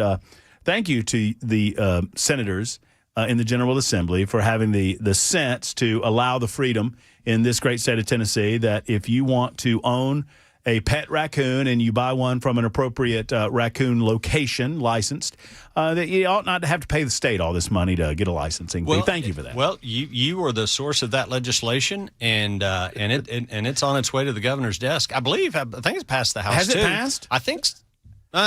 It will. It will if it hasn't yet, and I'm confident that. Wouldn't it be funny if Governor Lee vetoed it? I don't think he will, but that would be. I think in his entire 7 years, he's only vetoed one bill. If he vetoed that one, that would be kind of funny. I don't think he will. Just me and you talking, I would almost love it if he did that. That would almost make it better. If he's like, you know what, I am doing. Yeah, no, we're not doing that. Let's talk about a few other things that are going on. I was told to ask you about Senate Bill 1958. Yeah. I don't know anything about it, but someone asked me, would you please ask Jack about this? And I saw that you were a co-sponsor on the bill. Yeah. What is this? So back in 2018, I'm pretty sure that's the right year, we passed some legislation, I think well-intentioned, to basically make it easier to sue the state. If you have a grievance with the state, you should be able to take action. I mean, that's one of the reasons I'm a state senator is because I'm very suspicious of government. And as a citizen, I wanted to make sure government was limited and did not interfere with people's lives any more than it should. And I think we've done a good job with that. And I'm not an attorney, so you get into all these kind of legal aspects. But from a layman's standpoint, as a result of that legislation we passed in 2018, there have been a barrage of what I think most reasonable people would say are frivolous lawsuits against the state. And it is our Attorney General, Jonathan Skrmetti, who I'm a big fan of. I love you Jonathan, are as well. Yeah. He's amazing. And it's his job to defend all of those. And the way the law we currently have is structured, it basically anyone can sue the state for any reason, and that can lead to discovery and hearings and things. And so this Senate Bill 1958, I think will put some reasonable processes in place where you can still, if you're aggrieved by the state and you have an issue, you can certainly sue the state. But in order for that case to move forward, there has to be some merit to it. So the Attorney General came to us and asked for this modification. It's gotten a really good debate. I've gotten a lot of calls and emails, text messages on all sides. Like without knowing anything else about it, you know how some people are going to receive this. Oh yeah. Well, it's protectionism. It is. Right. But I would say to those people, we passed the law in 2018, and in order to make those who feel like they have a grievance with the state to be able to take action. And I certainly want that, and I believe that is still protected. But we don't want anyone who, just is offended by something to file a suit and clog the system up. And clog the system up so that our Attorney General can do his job. So I'm supportive of this bill, and I think it's already passed the House, and I think we'll have it up on the floor soon. The primary benefit manager or the pharmaceutical benefit manager bill, this debate, it is a rarity in my life that I come upon an issue that I legit see both sides. I legit think that everything about the situation is awful. I think that we would have to deconstruct the tower and rebuild it from the foundation up in order to repair some of the systemic issues that are involved. And I think everybody on all sides is trying to do the best that they can to try to figure out the best possible solution. But, I mean, tell me where you are on this. I mean, so for those that don't understand the argument, right now, pharmacies can own these benefit management organizations that work as an intermediary between pharmacies and insurance companies to set rates. That's correct. And the pharmacies that don't have ownership of a PBM, locals more than anything, are saying, well, this is unfair because if a pharmacy owns the PBM, they're working together and they're setting rates different than what we get. Do I have the issue? Yeah, right. No, that was a great explanation, and we use the term vertical integration. Okay, and that's a pretty broad term, can be applied to a lot of things. But in this particular case, you hit the nail on the head. You have insurance companies. Most of us have health insurance. You pay to that, and if you need a prescription, they will reimburse or pay for some of that. And a lot of them use a pharmacy benefit manager that can buy drugs and scale and negotiate with the pharmaceutical companies that provide these drugs and do different things that that you might not be able to do if you were on your own, and so they generate savings. The proponents of the legislation would tell you that in far too many instances, it's exactly what you said. It's anti-competitive because that pharmacy benefit manager that's creating all these savings that should be passed on to the consumer, then they are directing people to pharmacies that they own and potentially maybe reimbursing at a higher rate.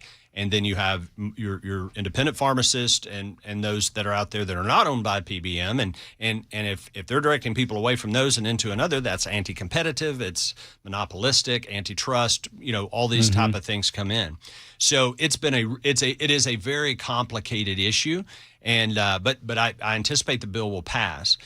You ask where I am. I'm not on the health committee that heard the substance of the bill. I am on the finance committee.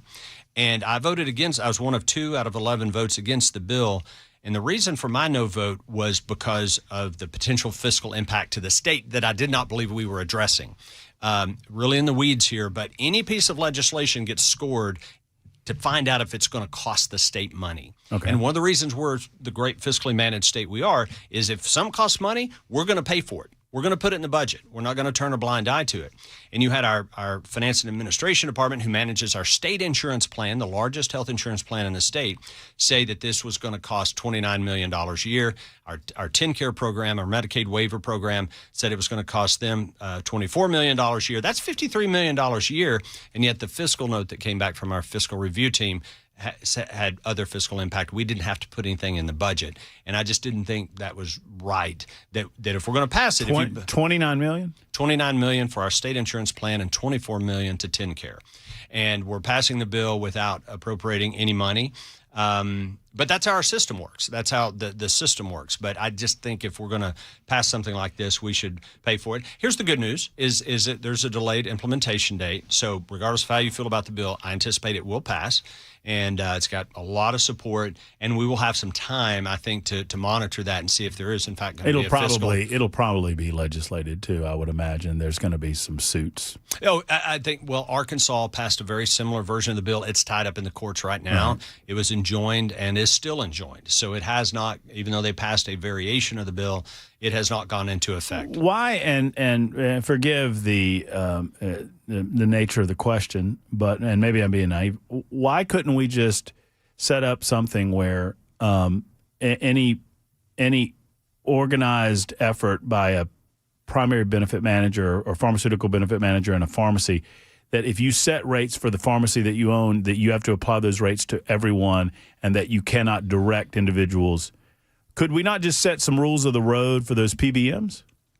We basically passed that bill in 2021. And didn't work? And proponents of this bill would tell you that the PBMs that own pharmacies are finding ways and loopholes to get around that. And because of that, again, it's not necessarily I'm just trying to give you all the arguments, because there's a lot of really, really good, smart people that are supporting this bill that are good friends of mine that I respect deeply. And they would tell you that we've tried to address it that way, and it hasn't worked, and so it's risen to the level to where we need to make it illegal for a PBM to own its own pharmacy. Do you believe the CVSs of the world that say that they're going to shut down pharmacies in Tennessee if this passes? I do. I do. I think that will happen. And some proponents of the legislation say That's fine. We have plenty of capacity. Those locations might get bought by someone else or might get absorbed. We'll see. We'll see where that goes. It's certainly a concern. Over 2,000 Tennesseans make their living working at a CVS pharmacy. And obviously there's hundreds of thousands of people who utilize CVS pharmacies to get their drugs. Don't want to see that disruption. But if the bill passes, and I believe it will, and if Governor Lee signs it and it becomes law, then we'll see if there's legal action against it. Well, there most certainly will be, and then we'll see what happens in the courts, and we'll go from there. It is healthcare, and I listen to you every day. You've done it. The healthcare is such a mess right now. It is such a mess, and good people are trying to do things to try to fix it. Look, I know that there's a lot of good people in the marketplace, and I know there's a lot of good people in the General Assembly. And I know there's a lot of bad people in the marketplace and maybe some bad people in the General Assembly. Here's what this is what I go back to. I fundamentally believe that government has done more harm in the health insurance space than they've helped. And because of that, I am leery of the government helping anymore. And so at the same time, I also don't like monopolies creating these dynamics by which they destroy the little guy. That's right. Because once you see it, once they destroy the little guy, they're not in it for you. They're in it for your money. That's right. They're not doing this in an altruistic fashion. They're doing it for a reason. They want to take over the market share. And so the government should be there to protect our free market capitalist system. So all these things are in this pot. It is a mess. It's a quagmire. And so, I think the bill's going to pass. We'll see what happens in the court system, and then we'll see what the implications are as we move forward, including the potential fiscal impact to the state.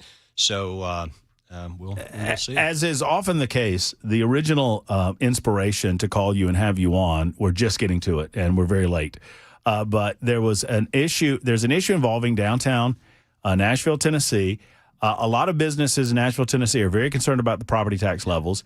I know that the state is considering a lot of different options that they have the ability to perhaps benefit or help these owners' property taxes potentially are shutting down long-standing businesses that are legendary in this community. Yes. And I think this legislation is potentially related to some of that. Talk to me about I don't quite understand the Music City Center dynamic, but help me understand. There was some original piece that was designed to pay back borrowed money. Mm-hmm. Walk me through all of this. Okay. Yeah, and I'll try to be quick about it because it's fairly complicated as well. Back in 2008, Nashville wanted to build the convention center, what we now know as the Music City Center. Going to cost a ton of money.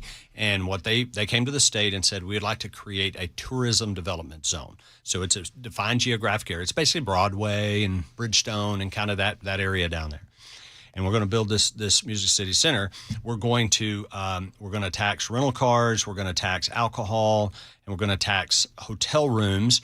Try to get at tourism because it's a lot of tourists coming down there that are and have them help pay for this. So we allowed them to do that. I was around at that time, and I was skeptical that this would work, and I wanted to know who's going to be on the hook if this TDZ, Tourism Development Zone, does not work, and they're not able to pay back all the money they borrowed to build the convention center. And ultimately, Metro Nashville stepped up and said, we will be the final backstop here if this thing doesn't work. Well, it's been a tremendous success. Mm-hmm. I mean, it has been a tremendous success, and it's made a lot of money, been able to service all the debt, provide money for law enforcement, and some various things. So working with Metro and our comptroller and obviously the state that allowed this to be created, there's an excess amount of money there. And so now you've got the East Bank that's being developed with the new football stadium and all the development that's going to go on over there. And so we're going to allow them to transfer some of the money, excess money that's been collected, to go over and help with some infrastructure relative to the East Bank Authority. And so it's basically recognizing that something was a good success and it's made some money. Here's what I would say. I make no excuse for the Metro Council and what they've done relative to property taxes. It's egregious and how much they've raised. And I've got friends that own businesses down there, mm-hmm. and it's horrible. This thing has been a success, and the amount of money Metro Nashville is making off of tourism, I don't see how they can't manage their affairs without having to raise property taxes as much as they have, because they're making a lot of money just through general sales taxes that go to their bottom line. They shouldn't be putting it on the backs of property owners. Well, I would agree with that. And the last time that I spoke to the mayor of Nashville, Freddie O'Connell, he talked about creating some sort of historic zone and he didn't define it at the time where and I'm like, wait, instead of picking winners, and my position was instead of picking winners and losers on where the historic zone goes. And so if you're inside it, you get a reduction in your property taxes. If you're not, you don't. Why not just reduce property taxes altogether and learn to manage the money? You're getting a lot of money coming into the city of It's not a revenue Nashville. problem. It's not a revenue problem, 100%. as we often say. 100%.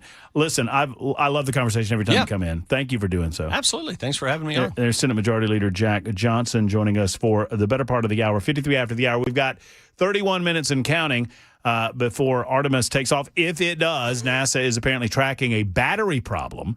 But the countdown is continuing. We'll talk to you on the phones in just a moment at 54 after the hour. Super Talk 99.7 WTN.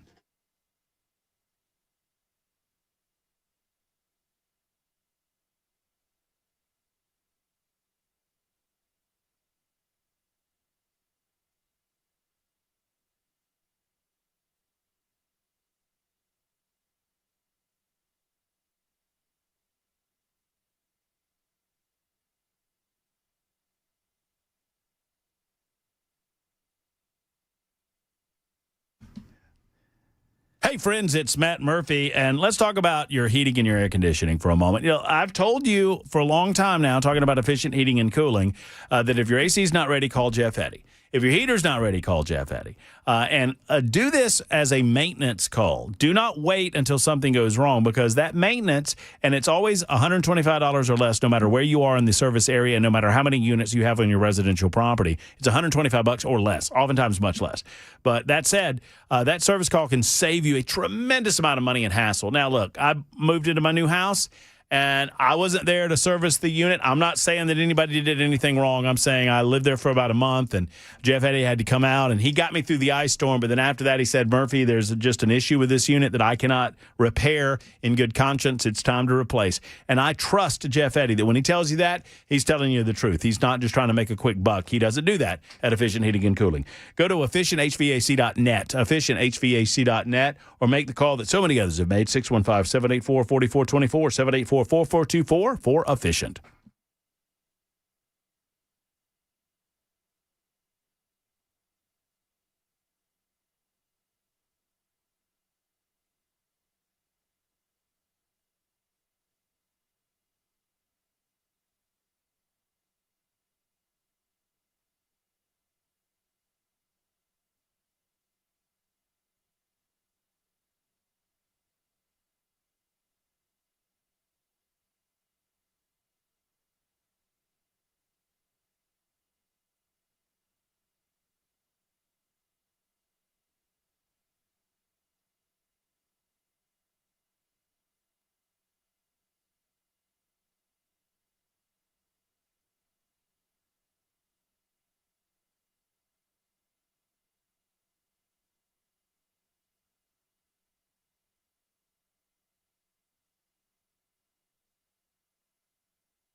It's 5 o'clock. I'm Mason Fleming with your top stories. Full forecast and traffic in 5 minutes.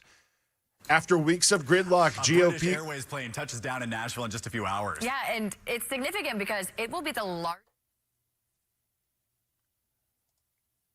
Apologies there. Got some background audio running in the background on that.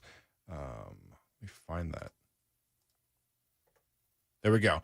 After a week of gridlock, GOP congressional leaders say they've now agreed on a plan to fully fund the Department of Homeland Security, despite Democrats' demands for the reform of ICE.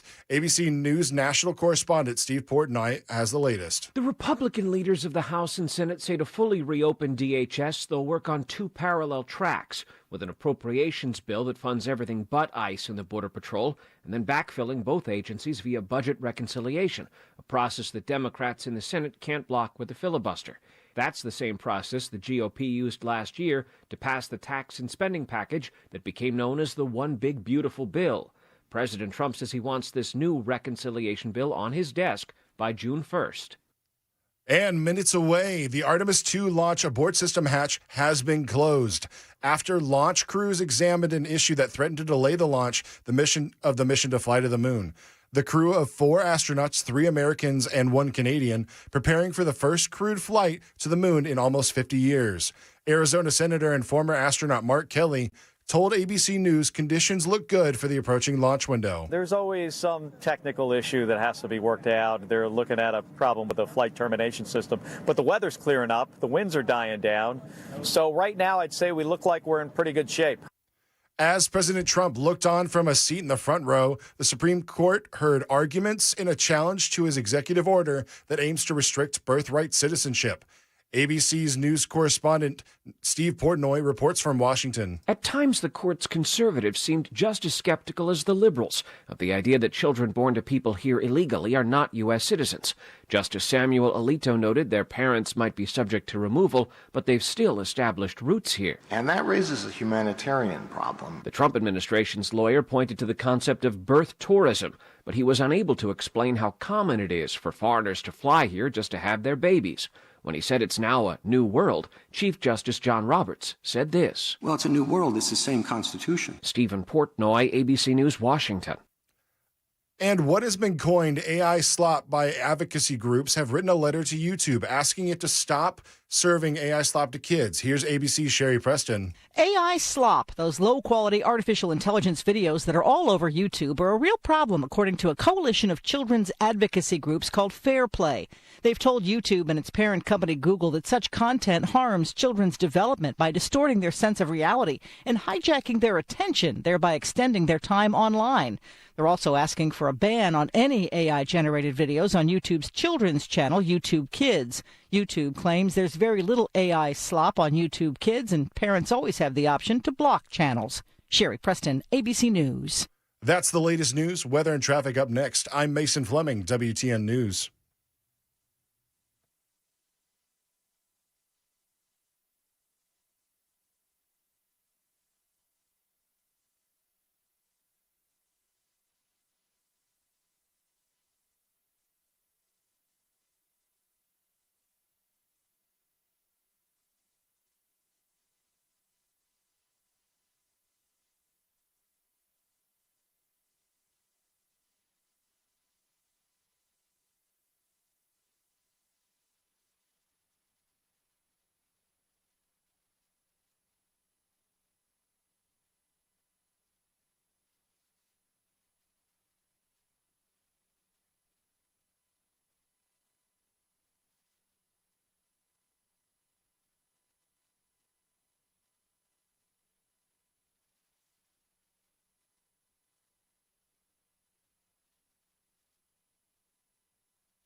Over off the East Bank, got a vehicle fire reported by TDOT with the right lane blocked off 24 westbound near Jefferson Street, exit 47.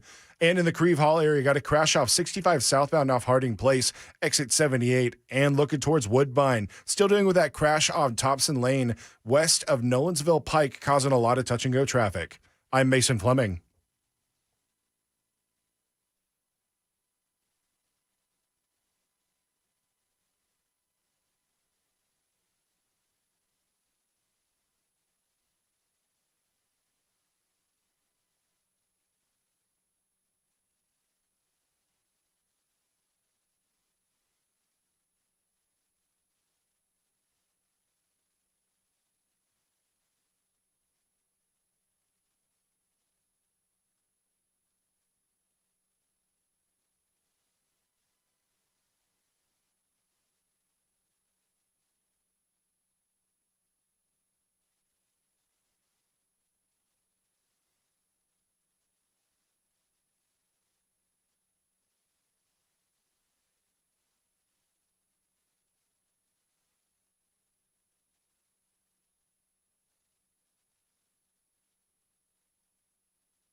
Jackson, it says, please wait until a meeting host brings you into the call. So you've got to bring me into the call there, J Money. I believe you joined the wrong link, sir. Oh, did I? Oh, okay. Well, join the newest one. Bring me another link there. I don't have that. I joined the newest one. You want me to join the one at 434? Or is there another one? Is there a newer one? Are there other emails that I need to know about? Hey, friends. Hi. Nice to see y'all. We'll be done. We'll be done with this in just a moment. Super Talk 99.7 WTN, 7 minutes after 5 o'clock, 17 minutes to go before we launch into space. And it's expected that launch will go off without a hitch. There's some battery issue, but they say that battery issue should have no impact on the actual launch itself. We will carry that launch for you live on Super Talk 99.7 WTN. Proud to do so as well. Let me get, I think I'm in. So, yeah, there we go. You think Elon would ever send us to space? He'd probably send me, yeah. Sure. I'd send Jackson to space. I would send Jackson to space if I had the ability right now. Hey, Cameron, how are you? I was doing better until I started doing my taxes. Oh, did you start doing your taxes? I did. Was that based on the podcast that we just did? Did I make you think about it? I was like, it's coming up, and I'm an old school guy, and then I fill out the paper forms. Holy they have online things. I shouldn't say that. I do not do the paper forms. I do the forms manually. So I fill it out, but there's no TurboTax, anything like that. My taxes, I want to feel the pain for all of my stuff. And it just makes me hate the government. Yeah. I feel you. I was telling Cameron that for the first time in a long time, I don't have access to somebody that I just hand my stuff to and they do it for me and charge me next to no money. And so I've got to figure out how I'm doing my taxes this year. And it feels pretty simple in the state of Tennessee. There's no state income component. And for me, there's, since when was it? I think it was Trump's first term that they kind of simplified the approach, and you got a $24,000 credit, and you don't have to itemize below any of that now. And I don't have $24,000 of deduction. I mean, I could probably fake more than that, but I don't want to do that because that'd be cheating. So I feel like I can do it myself. I haven't done it myself in 20 years. Yeah, my taxes are a little more complicated. So you got a lot of jobs. I do. I mean, it's pain and suffering. I enjoy it. But I want to feel it. I want to understand why the government has to make it so hard on me for them to take my money. I just don't get that. I don't understand. I understand, practically, yes, we have a very complex tax code, blah, blah, blah, blah, blah. But why do we need a complex tax code? Why do we have to do it this way? And the answer is we don't. We just keep playing these games because politicians. Okay, in the meantime, you want to see this? Hey, Jackson, pull it up. Look at this. It's pretty cool. Yeah, this is pretty cool. You can't see it over there, but I can see it over there. I believe you. Let's put it up. So what we got going on. 14 minutes to go. Artemis 2 launch. Oh, yeah, I've been watching that. Have you? Yeah. So I'm looking at the top of the rocket there, and then you can see inside of the cap. I'm listening to the launch team get ready to merge their operational channel. Yes, sir. That's Director Jeff Spaulding who just spoke there. So if you are this currently has, you know what? I am heartened by this. This currently has 1.2. One of the most consequential phases of launch day, and that's terminal count, the final 10 minutes. And OTC NTD on 212 for com check. What are you watching it on? NASA.com on X Machine. So I'm on the X Machine, and we've got 1.2 million viewers currently on the X Machine alone. So on Twitter alone, 1.2 million people. And, I was lamenting that there's not more enthusiasm about this. You and I talked about it on our podcast when we were recording that today. And you can check out All the Best Words. It drops this weekend. Sundays is when it normally drops unless Jackson forgets about it. And then at some point during the week, I think it was Tuesday this week. Is that right, Jackson? Just say yes. No. Okay. All right, then. One way or the other, I've been informed, let me see, that, oh, yeah, here it is. I was sitting in the lobby of my kid's school waiting on him to come down to the steps. You'll be glad to know that I overheard at least 15 kids and parents talking about Artemis 2. And kids were telling their parents they were worried that they were going to miss it if they didn't get home soon. Now that I love hearing. I love hearing that. Because now I heard from a lot of naysayers in the early portions of the show saying that the space program is and that it's a waste of money. Well, they're wrong. I feel that way too, but so I get it. It's super expensive. You know what's even funnier is there's a DoD shadow space program too. So we pay for it twice. Oh boy. Now we have NASA and then the DoD space. Well, and I argued that the development of technology alone justifies the cost, or at least it should make you understand that your money is not going for nothing. It's not just to do space tourism. The technologies, if you think of space generally, not moon launches, but space generally, you wouldn't have GPS. Right. Because you wouldn't have satellites. You have to have satellites to have GPS and all that. And I was told very swiftly by some of our listeners that, all of that would have been developed anyway. Well, obviously, in 1,000 years. Or whatever.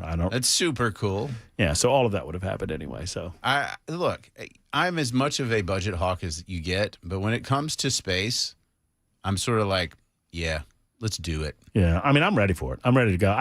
I think it is a natural human the desire for exploration is human. Yeah. It is a human desire. And we've done all the terra firma that we can do. We've got a lot of deep sea exploration that we could space. Do. I mean, deep sea and space. Those are the places I'm like, let's like play deep ball. sea. I think I saw this statistic that 90% of 90% of the ocean we've never been. Right. Like we've never 90% of the ocean. We've just nothing. It's a lot of water. It's a really wet planet. Yeah. And we just don't know. We got no clue. And same, obviously, space is kind of, the rest of everything. But incomprehensibly large. Right. And you want to talk about some weird dinner conversations at my house when we tried to talk about the border of space? I'm like, space is nothing. Right. So it doesn't have any borders? There's no borders. What? What do you mean? What? Like, where's the end of it? There isn't. It just is. Right. And if you talk to scientists who are agnostic or atheistic in terms of their belief in a higher power and a God, and it's what instructs, if I do it from a purely scientific standpoint, not a faith-based standpoint, but from science, I'm like, well, if you believe in the Big Bang, then what created the stuff that caused the Big Bang? And you know what science's answer is? They don't know. The first mover argument is one that's compelling to me, regardless of what you believe. Is that what? Yeah. There has to be something that began. That is beyond our comprehension. Right. Beyond that space began and time. It all. Right. Even if you believe that it all started here and it's expanding and all that other stuff, then you have to believe that something was here to start that. Well, that's why in the Bible, God is referred to as I am. It's because it's not like I started, I was born, I came out, I am. I have never not been. Uh-oh, we got to pause. I think we're at a pause. Hold on. No. Well, they're pausing at 10 minutes. It's T-minus 10 minutes. Have you ever seen a launch to space? In person? Yeah. No. It is amazing. I bet it is. It is one of the coolest things. I bet it is.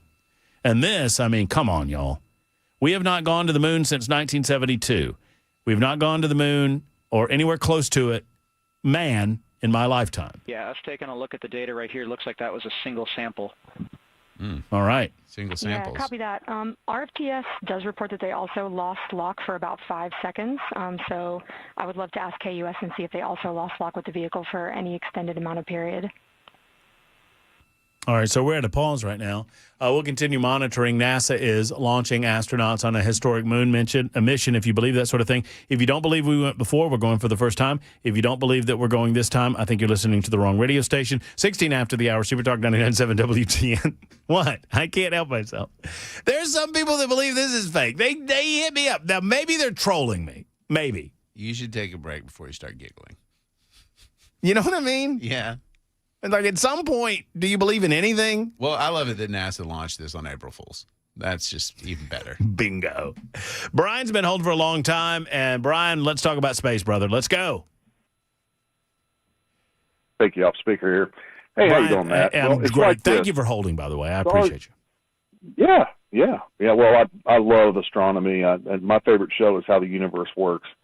Stars like our sun, when they fuse hydrogen into helium, and then as they age and they run out of the hydrogen, they start fusing the helium into carbon. And when that happens, it's because the pressure gets greater and the temperature gets higher, and the envelope of the sun, the surface, just expands out into a red giant, and its surface will pass Mars when this happens. So God destroyed the earth with water the first time, and he said the second time would be with fire. And that's going to happen when our sun dies. Now, God did never he gave us the curiosity and the knowledge to go to space. And I believe that this moon mission is detrimental to the survival of the human race. There's heavy water up there. Heavy water has 2 neutrons in it, and it's perfect for fusion, and we need it to develop that technology. And once we get a space station on the moon, we can have a zero gravity, very little gravity launching site for the next stage in our discovery. You could launch. Oh gosh, what was it? I think they said for the next 250 years with all of the materials that we're going to glean off of the moon. So I'm hearing you say you're very excited today. Oh yeah, I mean, you got no matter what angle you want to take, you want to say, well, we need to take care of Earth first. The greenies. Well, that's fine, but when we go out into space, we get to the asteroid belt, we can mine all the materials. That we wouldn't have to strip mine the Earth any longer. When we have the technology to go out there and get it, you're going to save the planet. And the economy is going to boom. And I do believe that, we should spread out throughout the universe. It's just survival of the human race to do so. And if we don't get out of the solar system, what then we will planet die. sounds good to you? Mars. Mars is pretty good. Mars where you well, would go? The Webb telescope that we have now is unbelievable. It can look at other solar systems, and it can look at the light coming from their star in that solar system Brian, through the atmosphere, and it can tell you. And I'm sorry to interrupt you, Brian, but we're going through a final go or no go ahead of liftoff right now. Houston flights a go. Hold on just a second. Thank you, Reed. And Launch Director NTD, our launch team is ready to proceed at this time. All right, NTD, I copy all. At this time, I'll perform my poll. They're polling. I didn't realize they did it this way. This is the Launch Director performing the final poll for launch. Verify no constraints and go for launch. Hold on just a second, Brian. EGS, Program Chief Engineer. Artemis Chief Engineers are go. Copy, thank you. EGS, Chief Safety Officer. The Artemis CSOs are go. Copy, thank you. Man, it'd be tough to be the guy that says no. Launch weather is go. Launch weather's go. Thank you, LWO. And Artemis, MMT Chair. MMTs go. Thank you, John. And Integrity Launch Director. Okay. Good Airways Charlie, PLT. Thank you, Charlie. This is Victor. We are going for our families. All right, so there go. Cameron Smith, friend of the show, writer at the Tennessean. Are we a go? We're a go. Executive producer Jackson Williams. Are we a go? We are go with gravitas. Oh, you just made it weird. Why don't we go to break? Because they are at T-minus 10 minutes. And they haven't started the clock just yet. So if we do this, we'll perhaps get beyond news, and we'll get into the launch of Artemis 2, which is heading to space and eventually around the moon. 21 after the hour on Super Talk.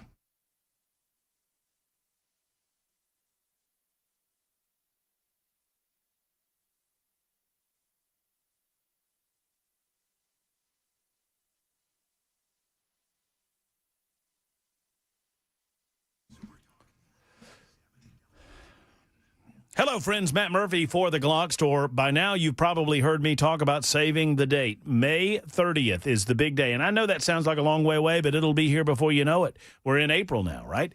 May 30th is the day for the Glock Store's open house. It's that big of an event that you need to go ahead and put it on your calendar. I know I will be there. I want you to be there. Friends, the Glock Store is the one and only shop that you'll hear me recommend for a good reason. They have more Glocks in stock than you can shake a stick at. They've got all of the accessories and the clothing items and the different apparel items and the and the different parts and the aftermarket things. They manufacture a lot of those right there in store. They have the Shoot 270 rooms, Never Lanes shooting rooms to help you train. Because buying a gun is just one part of protecting yourself from the bad guys out there. Training and understanding how to use it is such a crucial part of doing all this. This is why we talked about the force-on-force ammunition for so long regarding the Glock Store. It's convenient to everywhere. I mean, people ship from the Glock Store all over these United States of America, but it's convenient right here in Nashville because they're minutes away from the airport, worth the drive from anywhere, just off of Brawley Parkway on Elm Hill Pike, just off of Elm Hill Pike on Air Lane Drive, as a matter of fact. It's the one and only Glock Store. GlockStore.com or Shoot270.com.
DHS funding on the horizon and threat of violence at West Wilson Middle School. That and more coming up at 5:30 on Super Talk 99.7 WTN.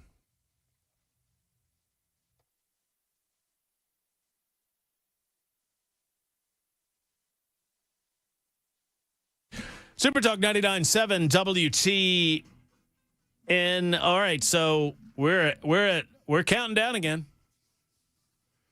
We are back to T-minus 9, 25, 24, 23, 22, 21, 20. I'm probably just going to do this for the next 10 minutes. Not really. I've got to figure out how we're going to do the news. Should we just go to the news a little early? We're at T-minus 9 minutes. So in 9 minutes, it will be, we should go to the news a little bit early, probably. Probably to 28. In about 2 minutes. So about 90 seconds. Make Mason aware that we're going to the news a little early because we want to make sure that we get back in time to watch this launch. Let me just give you a little sample. 6:35 and 12 seconds p.m. Eastern Time. Again, our T0 is 6:35 and 12 seconds p.m. Eastern Time. 6:35 and 12 seconds. That would be 5:35 and 12 seconds our time. There's a button that keeps you from launching, and that button allows the GLS operator to pause the countdown outside of terminal count and during terminal count and submit a hold to the next holding point, so the clock won't stop right away. Yeah, we could do a hold at any point. All right, so we're watching the countdown. It's 8 minutes and 40 seconds and counting. We'll continue to monitor that. We're going to go to the news break a little early. Cameron's with us. Matt Murphy's here. Jackson Williams behind the glass. Mason Fleming is in News Closet B. It's Super Talk 99.7 WTN.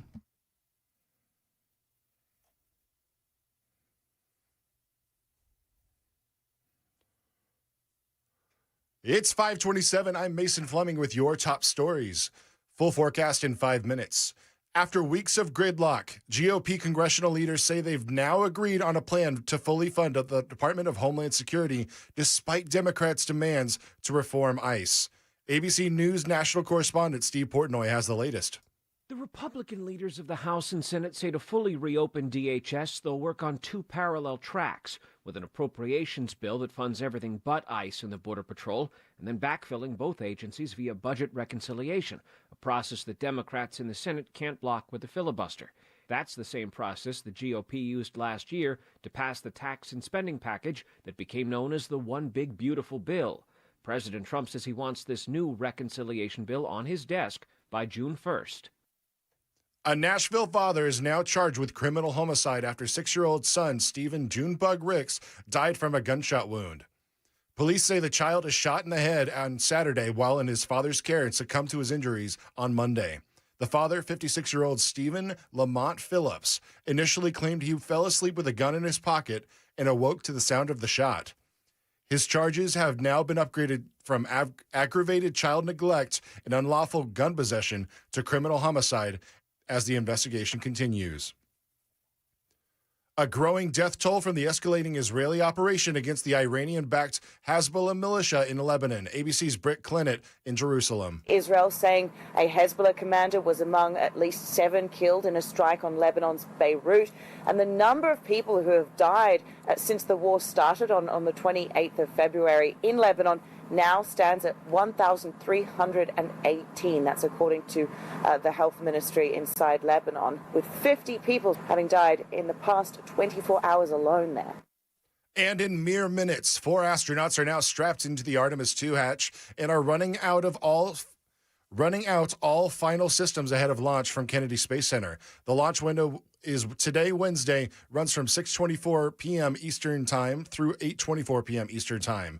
Here's a clip of the communications between the launch tower control and Commander Reed Wiseman. Get through everything, so we're getting close and then trying to talk that other issue that we just picked up a little bit ago, but I think work-wise we're doing really well. Sounds good, NTD. We're doing great on board. Stay with us on the Matt Murphy Show and listen and watch on our YouTube Super Talk TV on our socials and YouTube page. That's the latest news. Weather is next. I'm Mason Fleming, WTN News.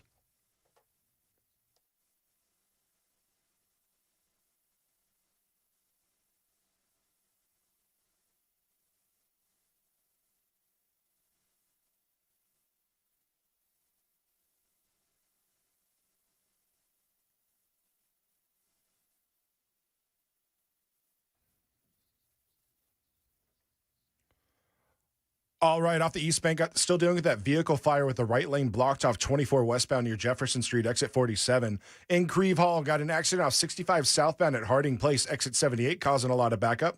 And on South Nashville, got an injury crash reported by police off Murfreesboro Pike near Fester's Lane, causing a lot of stop-and-go traffic. I'm Mason Fleming.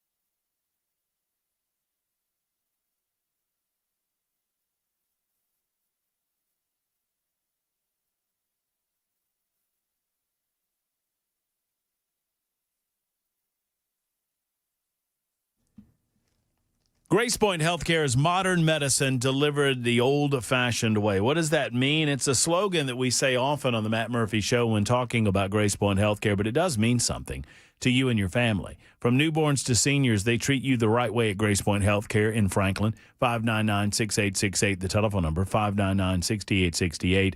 And they do right by you by making sure that you understand what the cost of your treatment truly is. And with your Smart Care plan, you can pay this through your HSA. Thank you to the big, beautiful bill. Friends, it's as simple as signing up for the Smart Care plan, letting your HSA pay for it, and you have unlimited office visits throughout the course of the year. It is an absolute no-brainer to do this. Plus, they're simply the best when it comes to allergy relief. They can help you with Botox treatments, very affordable in that regard. I mean, spring brings a lot of outdoor activities, and if you're getting your butt kicked by allergies or want to look your best, it's time to call Grace Point Healthcare. 599-6868, 599-6868. Modern medicine delivered the old-fashioned way.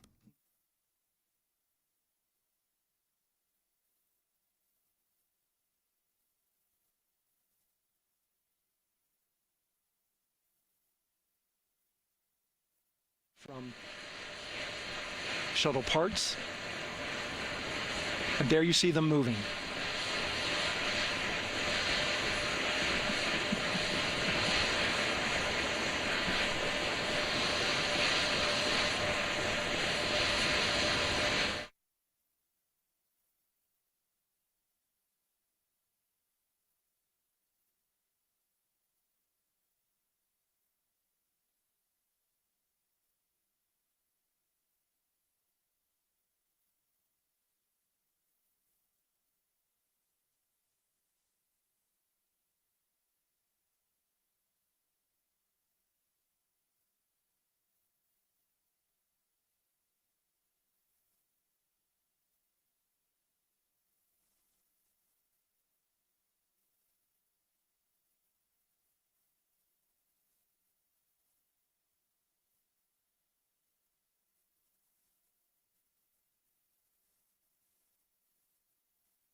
All right, let's go.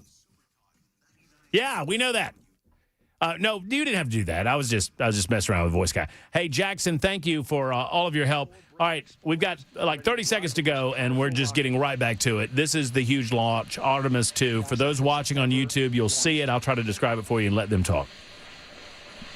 Sound suppression water is flowing. 15. And here we go. Here we go. 10, 9, 8, 7. RS-25 engines lit. 4, 3, 2, 1. Booster ignition. And liftoff. The crew of Artemis 2 now bound for the moon. Humanity's next great voyage begins. That is a lot of power. Roger, roll pitch. Houston now controlling the flight of Integrity on the Artemis 2 mission around the moon. Integrity, AMT high. AMT high. On time, passing 30 seconds into the flights. Integrity passes the alternate MECO. Target milestone. Mission Control Houston. I'm nervous about all this. Are you nervous about this? Yeah, actually. I'm kind of oddly. This has never happened in our lifetime. Let's go, let's go, let's go. I don't want anything bad to happen. Let's go. I know. So I've watched launches from the Space Coast because I worked for a member of Congress who represented the Space Coast. Uh-huh. Seeing this in person just blows your mind. I'm sure. And this is much bigger than the space It's shuttle. huge. Yeah, it's just ginormous. They're traveling at Mission elapsed time, passing high 1 rate of minute, speed. approaching max Q. On, Ponce fully on. I'm fascinated by people that don't believe this is real. They think that we fake all of this for some reason. Signal transfer confirmed as Integrity and its crew go supersonic. Approaching 90 seconds into the Artemis 2 mission. Integrity is 14 miles in altitude, 8 miles downrange, traveling more than 2,600 miles per hour. Very fast. Mm-hmm. But very pokey considering what they're going to be. They're going to be like over 20,000 miles an hour. Right now, they're not SR-71 Blackbird fast, but they're fast. They're pretty fast. They still got a little gravity going on, too. 1 minute 50 seconds of mission elapsed time, standing by for main engine throttle down to 85%, ahead of solid rocket booster separation, expected at the 2 minute 9 second mark. I take that back. They've hit it. They are throttle down. The Blackbird's top speed was 2,193 miles an hour. Oh, they're faster than that. Mach 3.32. Yeah, they're faster. Main engine's throttling up, guidance converged. Hey, look at that. Got some boosters off. Integrity, guidance converged, performance nominal, upper stage RCS ready. Copy all, Stan. This is so cool. It's just... Integrity, SM priming complete. We're looking at the boosters that are kind of falling down. I'm thinking Elon, all I can help but think is Elon's boosters would land themselves. What about your boosters, Upper NASA? stage confirmed in a ready state, ahead of service module fairing separation. What an incredible moment. Flight. Integrity, 49 miles in altitude, 78 miles downrange. Oh, that's a great shot. 5,000 miles per hour. If you're watching on Talk TV, you're seeing a shot from the... Oh, we just had some equipment break away, which is obviously designed to do so.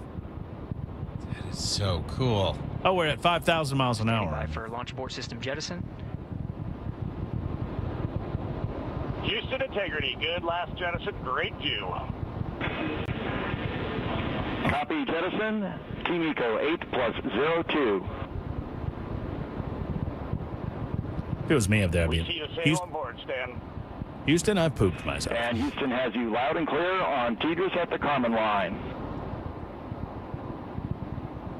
Outstanding, Stan. We have you the same.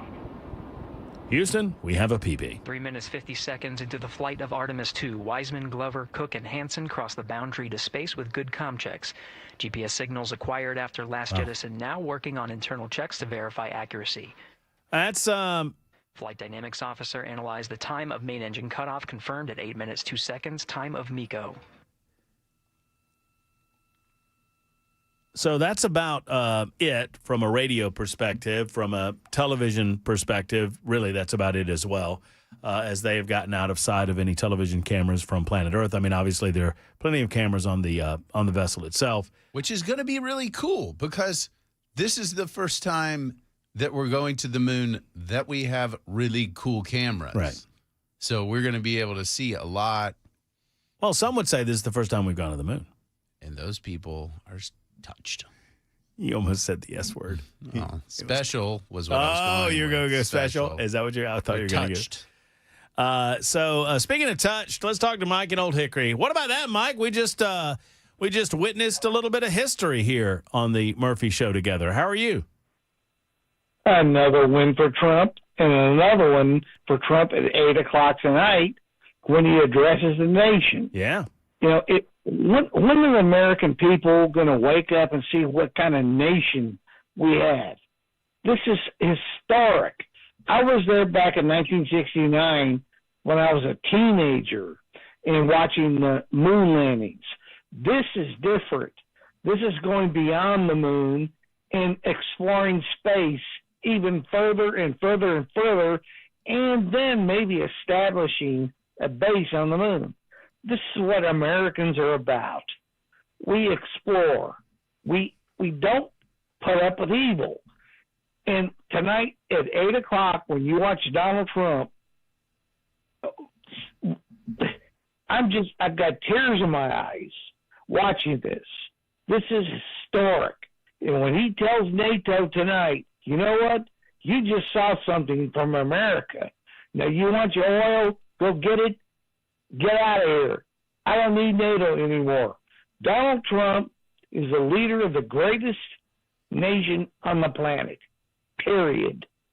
And that launch, to me, brought tears to my eyes. Pretty cool. Pretty good.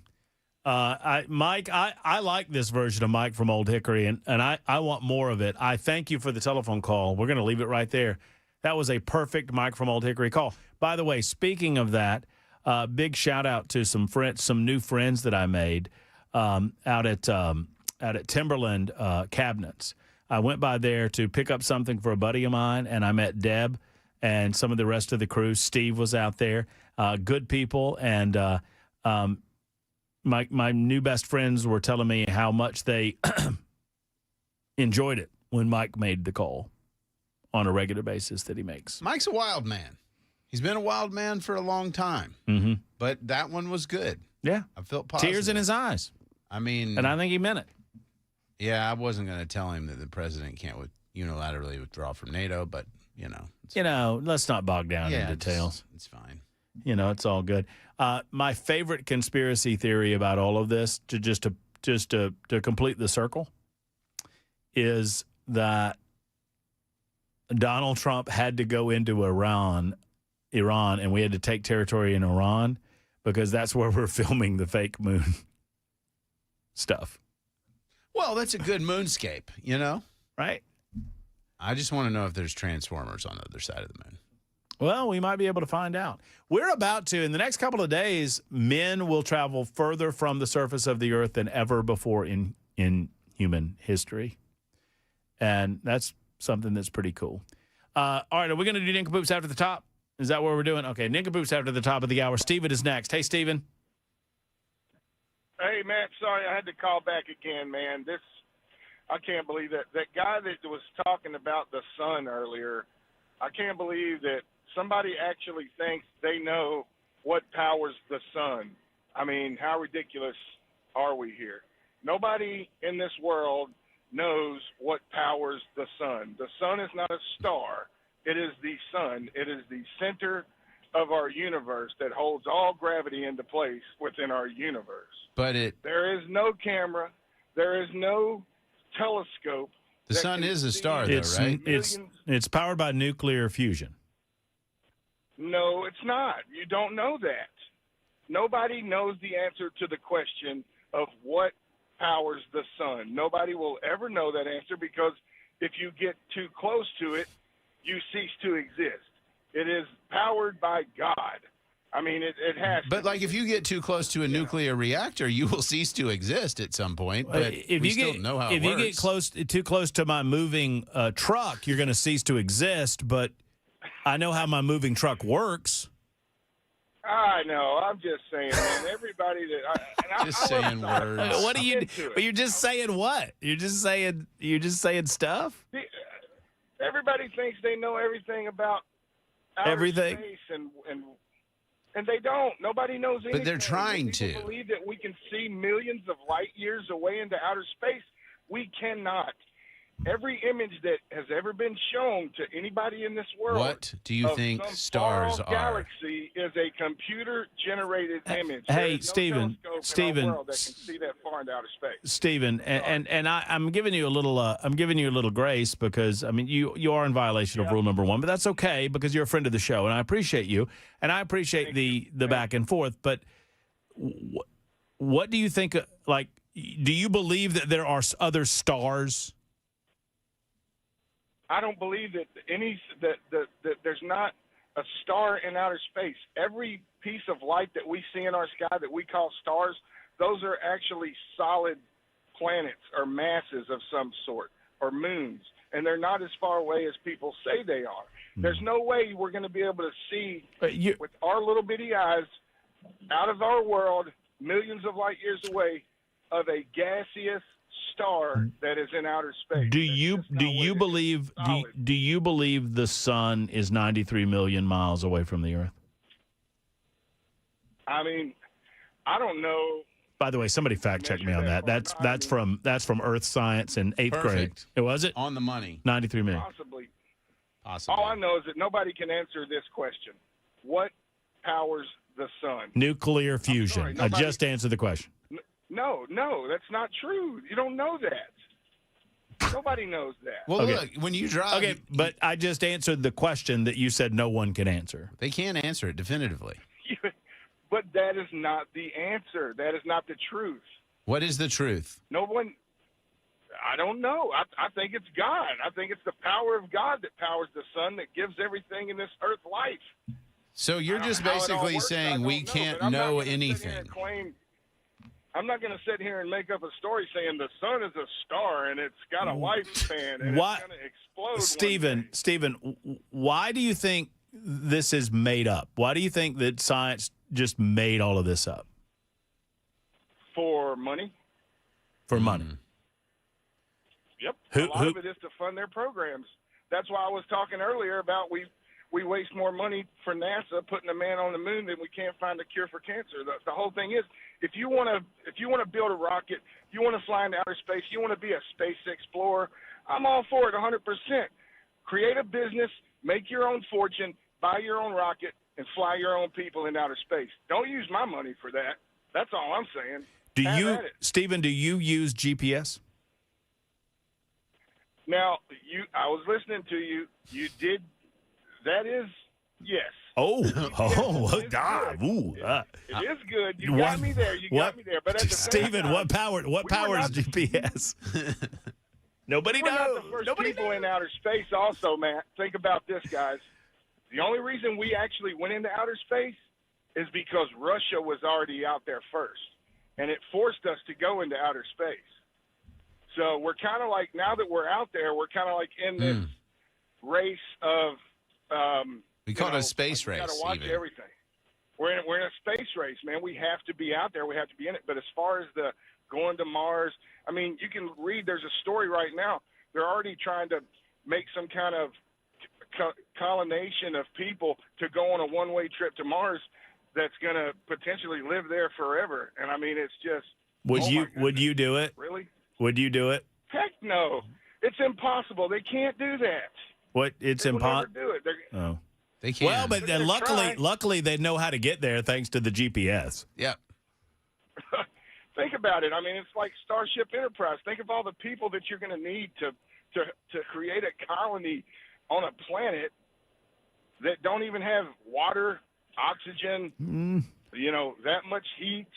I mean, it's little just, heat. Yeah, I'm sorry. Okay. I love exploration, but nobody knows. So you're more of an ocean guy. Someone asked the question, ocean or space. I think it's a great question. That is a good question. If we could invest time, energy, and money in so you're more of an ocean guy, Stephen? I mean, yeah. There's, okay. Sure. You All struck Stephen, me as thanks. I'm just as a book reader. I'm just going to stop. I'm going to stop it. Thank you, Stephen, for the follow-up call. Rule number 1, call only once per day. Rule number 2, don't be boring. Rule number 3, don't read to me. And if you don't understand rule number 3, see rule number 2. And those are basically the 3 rules. And Stephen violated one of them. Yeah, he was interesting. No, it was not boring. And he did not read to me. No, don't think he does that at all, actually. But you know what? I appreciate the position, Stephen, and I hope that no one else in the listening audience shares it. It's 50 after the hour. Super Talk 99.7 WGN.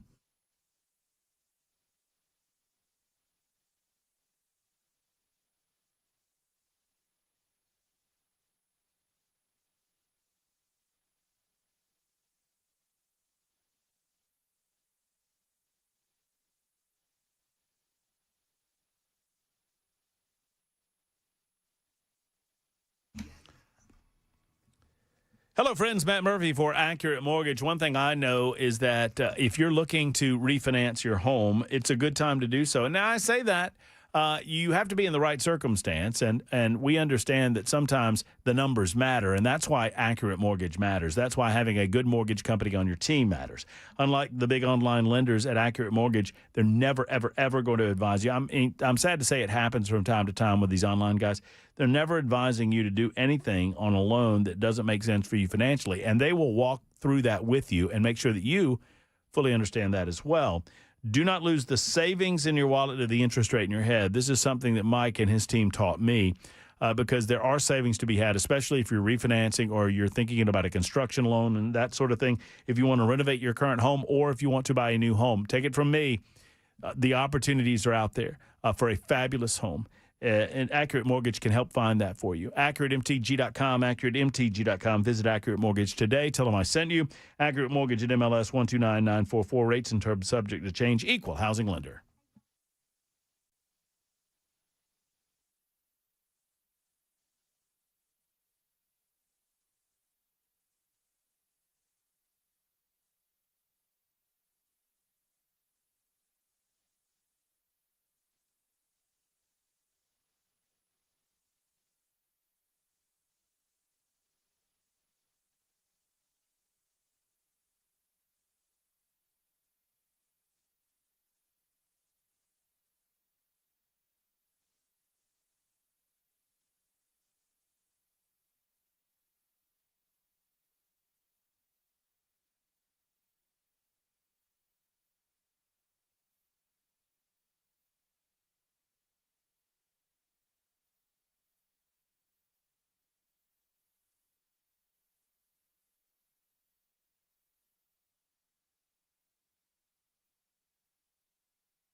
It wasn't a transformer exploding that locals heard in New York in a local neighborhood. And popular candy returning to true form. All that and more coming up at 6 o'clock on Super Talk 99.7 WTN.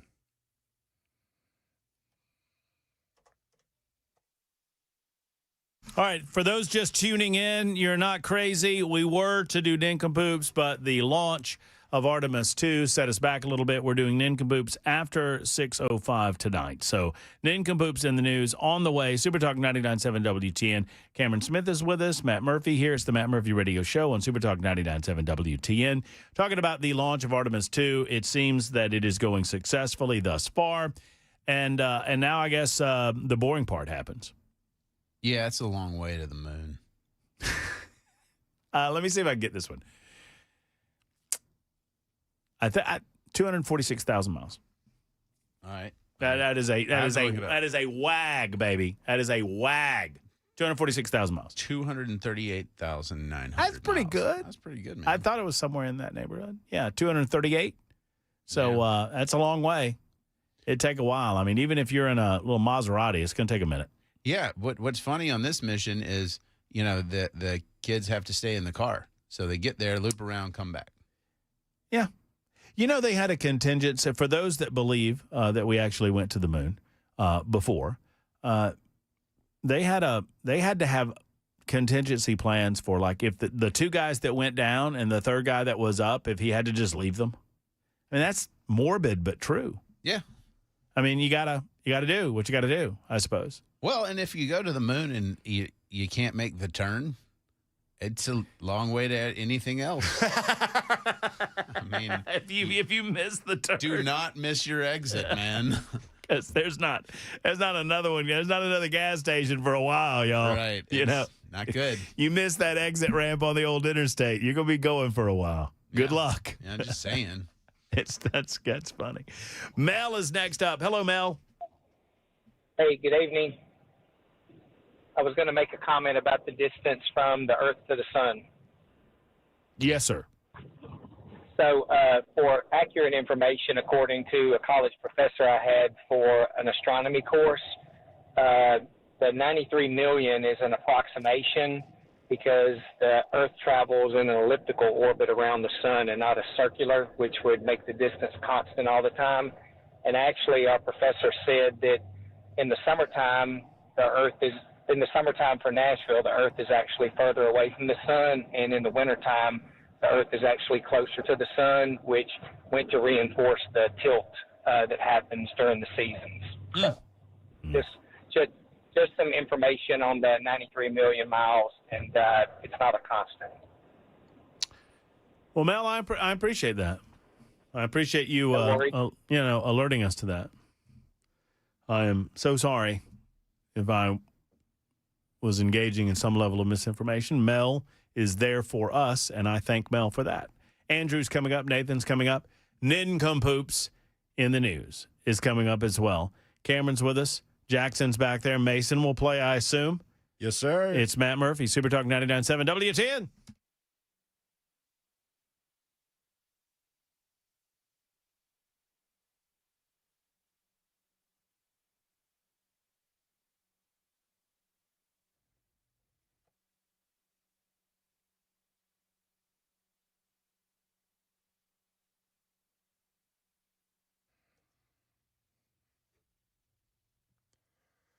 It's 6 o'clock. I'm Mason Fleming with your top stories. Full forecast in 5 minutes. President Trump attended arguments at the Supreme Court as the justices heard arguments Wednesday over whether his order limiting birthright citizenship is constitutional. ABC's Sarah Isger. No president has sat through an oral argument before. This building opened in 1935, so even President Taft, who had become the Chief Justice, who in fact had the idea for this building, never lived to actually see oral argument as Chief Justice in it. As President Trump looked on, the Supreme Court heard arguments in a challenge to his executive order that aims to restrict birthright citizenship. ABC News national correspondent Steve Portnoy reports from Washington. Administration lawyer John Sauer pointed to what he called birth tourism. 8 billion people are one plane ride away from having a child who's a U.S. citizen. Chief Justice John Roberts asked, Do you have any information about how common that is? It's a great question. Sauer said no one knows for sure. Even when it came to immigrants here illegally, the court's conservatives seemed skeptical of Sauer's arguments. Trump appointee Neil Gorsuch asked him, why wouldn't we, even if we were to apply your own test, come to the conclusion that the fact that someone might be illegal is immaterial? Stephen Portnoy, ABC News, Washington. In New York, prosecutors say officers who responded to the reports of loud booms in White Plains, New York, outside of New York City, discovered at least 25 IEDs inside an apartment. The resident of the apartment, 65-year-old Raymond Elders, is charged with using a weapon of mass destruction in connection to 2 improvised explosive devices that went off early Monday morning. Some residents say they have been hearing explosions in the neighborhood for months. This woman lives in the area. I thought, again, it was the transformer until we saw the police and then the FBI. Then I was very concerned. And they had markers all over here. And the day that explosion happened in the middle of the street, I remember walking my dog and seeing nails around. And the descendant to the inventor of the Reese's Peanut Butter Cup has successfully gotten the company that owns the candy to go back to the original formula. Brian Reese, whose grandfather invented the Reese's Cup, urged Hershey, the parent company, to go back to the formula of basic chocolate and peanut butter. Most peanut butter cups already had the original formula, but a few variations did not. More from ABC's Will Reeve. Brad Reese is the custodian of a legacy and has been incisively honest about what he sees as a degradation of Reese's brand integrity. Reese is the grandson of H.B. Reese, who created Reese's Cups, and Brad's been on a mission to restore the richness, or at least the realness, of that Keystone American sweet. That's the latest news, traffic, and weather. Up next, I'm Mason Fleming, WTN News.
All right, still dealing with that vehicle fire with the right lane blocked off 24 westbound near Jefferson Street, exit 47. Looking off the East Bank, got an accident off 24 eastbound at Shelby Avenue, exit 49. Here in South Nashville, got that injury crash off Murfreesboro Pike near Fessler's Lane. And in Belshire, got a crash off Belshire Drive at Dickerson Pike. And lastly, over off Capitol View, got a crash off 40 eastbound at Church Street, exit 209, causing a lot of delays there. I'm Mason Fleming.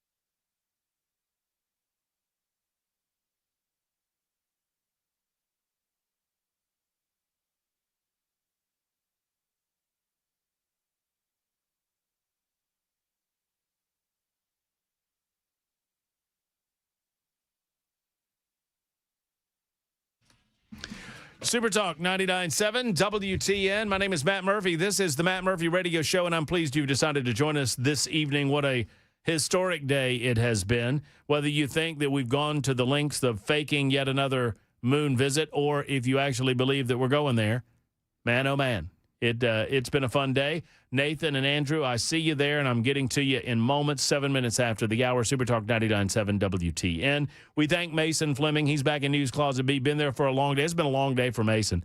He's been here throughout it, and we appreciate him delivering some of the newscast for us. We appreciate Jackson Williams. Young Jackson, Jay Willie, is behind the glass, making sure that everything that comes out of our speaker sounds as good as humanly possible. I appreciate Cameron Smith. He's with us. He writes for the Tennessean and joins us on these Wednesdays. We also have a podcast together called All the Best Words. We invite you to check that out. Super Talk 99.7 WTN. I bring a word, he brings a word, and it's a lot of fun. We have a good time with that, and we have a good time with you. All right, so without further ado, man, we've delayed it. You know, it took a historic moon launch to prevent us from doing it on time. But the time has come for Nincompoops in the news. Nincompoops in the news. If I can get my Nincompoop to pull back up. Hey, look, the space shuttle's top speed was Mach 25. Wow. Ooh, wow. 17,500 miles an hour. Space shuttle used to circle the entire Earth in 90 minutes. Yeah. Makes sense. It's time for Nincompoops in the news. Super Talk 99.7 WTN, an opportunity for us to scour these United States of America, the globe, nay, the universe, and find the Nincompoops where they live and breathe. Hey, look, the poll is already up and running. Jackson Williams is on top of things. Who wins? Matt, Jackson, Mason, Cameron. Don't vote yet because you've not heard these Nincompoops quite yet. And I've got a good one. I hope that you boys have a good one. I won yesterday. I did not announce it yesterday. That is on me.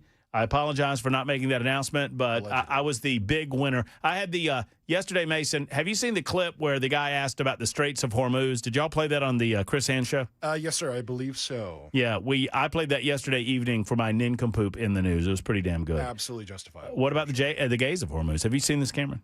Oh, yeah. It's brilliant. It is absolutely fabulous. So I go first. Let's see. It's going to be Matt Murphy. It's going to be Mason Fleming. Okay. It's going to be Cameron Smith, and Jay Willie goes last because he is the king of the Nincompoops, and we got to take him down. Although Jackson now realizes that because Jay Harper won Monday, I won yesterday. That means that Mason I think it's has to win today. Yeah, if anybody but me wins today, then you absolutely retain the trophy, regardless of whether we consider this a week exhibition or not. This is an exhibition week. That's what you say. Yes. But we're going to send that to the committee. We're going to send that to. I am the committee. I am judge, jury, and executioner. I think we might put this in summer study. Don't you think this needs to go to summer study? I'll try to do this quickly. A Colorado woman is accused of tying up a man she met on Tinder before stabbing, choking, and threatening to kill him inside of her apartment. Don't tempt me with a good time. Come on now. Look. We are a no-shaming show. This feels like shaming, Matt. I'm just telling you, you get what you deserve when you're on the Tinder. If you seek out the freaks, you're going to get them. And when you get the freaks, don't come complaining to me. But we don't shame. Don't come complaining to me when they tie you up, stab you, and choke you.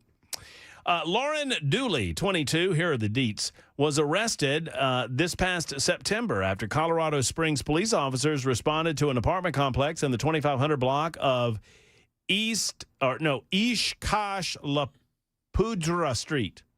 That's got to be in Louisiana. The officers received a call around 5:45 in the p.m. that evening when they heard a 21-year-old victim saying that he was bleeding all over the bed and telling someone, "Because you cut me, you're going to kill me." That, according to the arrest affidavit obtained by Fox 21. Responding officers found a male naked and bleeding in the parking lot of the apartment complex who needed help. The victim was seen backing away from Dooley, who, quote, appeared to have blood smeared on her arms and hands. The victim accused her of tying him up and cutting him. The victim told officers the two had met on Tinder. They agreed to go to her apartment where she took her clothes off and performed an act on him. What act? A sexual act. Why? You would have to ask her. Before she used duct tape to bind his wrists and ankles together. See, this is a brilliant maneuver. By the way, y'all might think that the perpetrator in this is going to be the nincompoop. It's the dude. This dude meets a chick on Tinder, goes back to her apartment, and she does one little thing for him, one little favor, one little something, and he's letting her bind his hands and feet with duct tape. Brilliant. But what if she was good at it, you know? Like maybe? Right? But like what if she did a good job? Right. I've got a house full of teenage boys, right? So I'm not saying that they are very easily persuaded, but they can be easily persuaded. If you do that, like that, again, you can bind whatever you want, wherever you want, which is apparently what the dude said. Just saying. He said he was bound by his wrists and ankles. The victim said he, quote, found it odd but consented to it, according to the affidavit. At some point, the female got out a kitchen knife and demanded the victim go to the bedroom. What did you hop? You hopped there? At which point he said he no longer consented to stay. So hands and feet bound, I was with it. I was fine with that. She demanded that I hop to the bedroom and used a knife. No, I said, no, ma'am, I do not consent. No means no. The victim obeyed Dooley for fear of his life and got into her bed. Dooley then got on top of him and cut his left shoulder before choking him with her hands and then with a belt. Dooley became upset that the victim, quote, bled all over her bed. So she told him he had to get in the bathtub. He complied, and then Dooley ordered food from DoorDash. She allegedly told him, if you scream when they come, I will kill you. She then ate her meal. What did she eat? No word on what she ate. Dooley then got into bed with the victim and pulled a blanket over him. The victim noticed that the knife she'd used earlier was at her feet. After she fell asleep, it was only then that the victim managed to obtain the knife and free himself.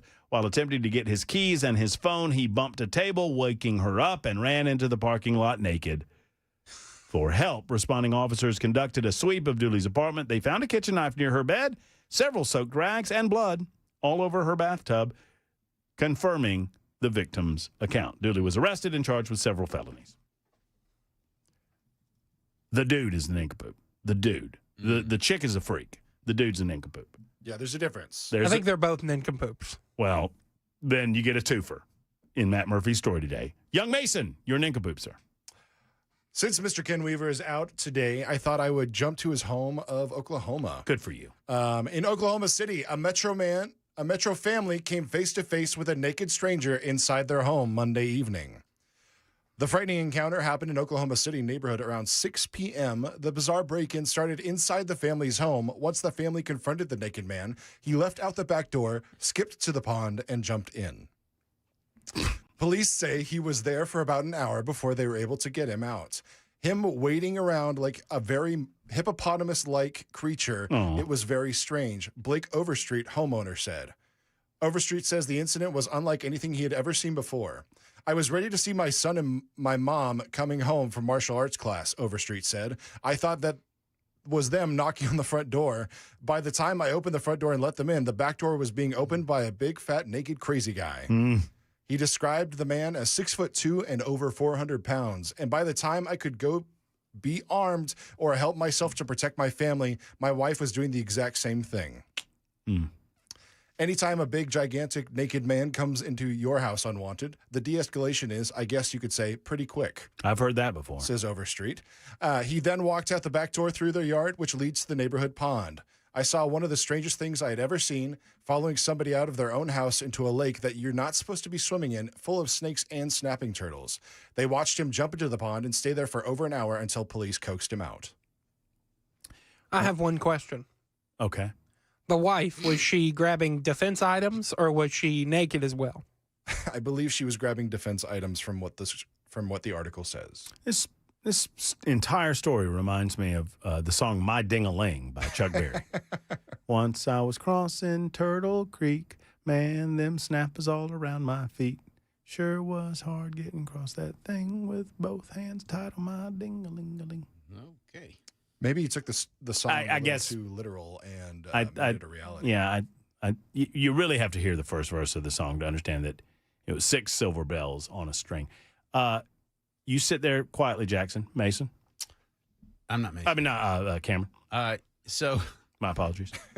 Benjamin Feltz, 37, of Stevensport in Wisconsin, was competent to stand trial. This event happened a little bit a while ago, but what he did is awesome. Mm-hmm. First, he drank about a half bottle of floor cleaner. I don't know where he got started there. What? Floor cleaner? Yeah, floor cleaner. Like Murphy's Oil soap? Yeah, the incident began when the fire department responded to a call for medical service. There was an ambulance that was at the 1400 block of 22nd Avenue South in Wisconsin Rapids, while 2 paramedics provided care to a patient from a nearby residence. They were in the patient compartment with the patient secured on a gurney when the gentleman, who authorities later learned had been evading law enforcement, got into the ambulance's driver's seat. Oh. Yes. Well, if you're going to leave it open. Yes. So the gentleman who was competent to stand trial began driving away with the patient still inside the rear transport area. The police chase was initiated. Ultimately, it was a 18-mile chase over roughly 40 minutes. So the moral of the story is that even if you drink half a bottle of floor cleaner, take off all your clothes, steal an ambulance with a patient inside, and do an 18-mile chase, you are still determined competent to stand trial. Yeah. Oh, that guy drank floor cleaner? Floor cleaner. Yeah. I won with that. Oh, well, then that's why. Because it just, whatever. I was going to let him go. Well, out of courtesy. Yeah. Just tell him later. Vote for Cameron. It's not a Florida man. Don't vote for Cameron. Yeah, don't. Vote for anybody but Jackson. Jackson, your story, sir. Let's go. Hear ye, hear ye. Oh, here we go. Oh, boy. Naked. Oh, he's in the... What? There we go. He got out of the bathroom. I thought this is the new guy. I'm training him. Okay. Naked man. Naked man detained after downtown Louisville car break-in after he took a shower in a public sprinkler. Oh, yeah. What it started as a car break-in early Sunday morning ended with a bizarre scene involving a naked man showering in a public sprinkler system, according to an eyewitness. About a week and a half ago, an orange station wagon parked along a downtown street near 4th Street Live when someone smashed the back window with a brick and removed the items from the vehicle. Video from an eyewitness showed a man believed to be connected to the incident walking across the street and into a nearby parking lot, completely in the nude. Steve Acree said he and his wife had just left 4th Street Live and were walking back to their car around 3:30 in the morning when they saw a naked man. That's when he came over here completely nude, jumped the fence, busted a sprinkler head, and was taking a shower in it like he was at home. I like he's quoting in a southern accent. Yeah. Acree said it took him a moment to realize the man wasn't wearing clothes. I called the cops and they asked what he was wearing. I just said, well, not too much. He's completely nude. He's naked. He did have a hat on. Yeah, there's no way Jackson's winning with this one because I actually pulled that one up and decided not to use it because it wasn't very interesting. According to Acree, the man reportedly tried to break sprinkler heads before finally damaging one and standing under the flowing water. Outside temperature at the time were around 50 to 55 degrees. Shrinkage! Acree attempted to talk to the man, but he appeared disoriented and repeated the same phrases without acknowledging him. I just do the news, boys. Police said officers eventually detained a man matching the description who appeared to be under the influence and possibly experiencing a mental health episode. Acree said the man struggled during the encounter and broke free several times before officers secured him. He was taken to U of L Hospital for treatment. His name and age have not been released, and police have not announced any charges. Okay. Don't vote for me. That one wasn't very good. I told you. Well, y'all can vote for me. Mine was pretty good. Vote for Mason. I don't know. I think the random hippopotamus guy in a pond is pretty good. I'm just saying. Mason's lobbying for his votes. Matt Murphy lobbying for his. Cameron and Jackson, not so much. You can vote early, vote often. Vote on the chat line. That'll count. Or you can vote 615-737-9986. That's how we played Nincompoops in the news. Maybe not our best round, but it was a spirited effort. We'll get back to your calls momentarily. We'll update you on what's happening on the way to the moon and also talk about a number of other things. Am I off base with my assessment of the Rutherford County Librarian? I'll ask Cameron that question next on Super Talk.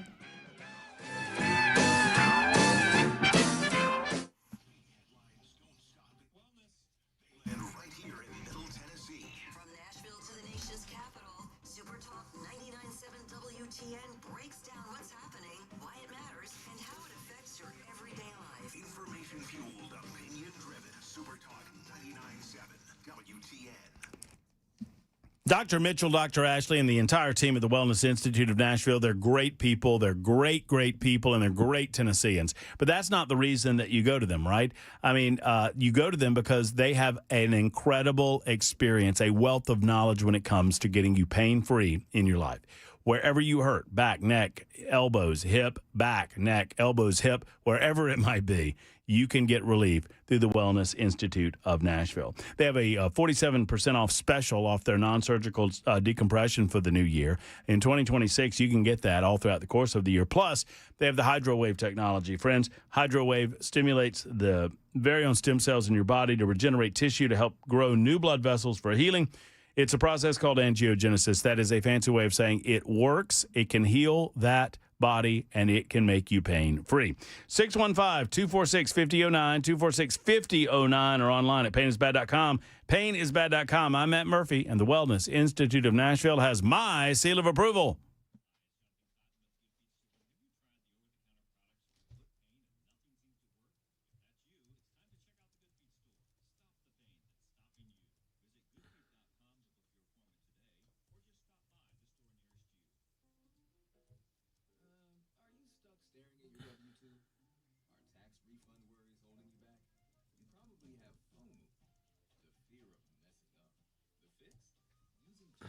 When I was a little bitty boy. It's a fascinating thing to me that Chuck Berry got away with singing that song on the radio. And it was all just set up. It's like, and I was called it my dinglery. But then he just sings about his penis. Before people spend money, they ask 3 questions. Can I trust you? Are you committed to excellence? And do you care about me? Hey, friends, Aaron Stokes. Christy Nome weighs in on a report of a husband living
Artemis launch mission updates, and a billionaire makes a public offering. Those stories and more at 6:30 on Supertalk 99.7 WTN.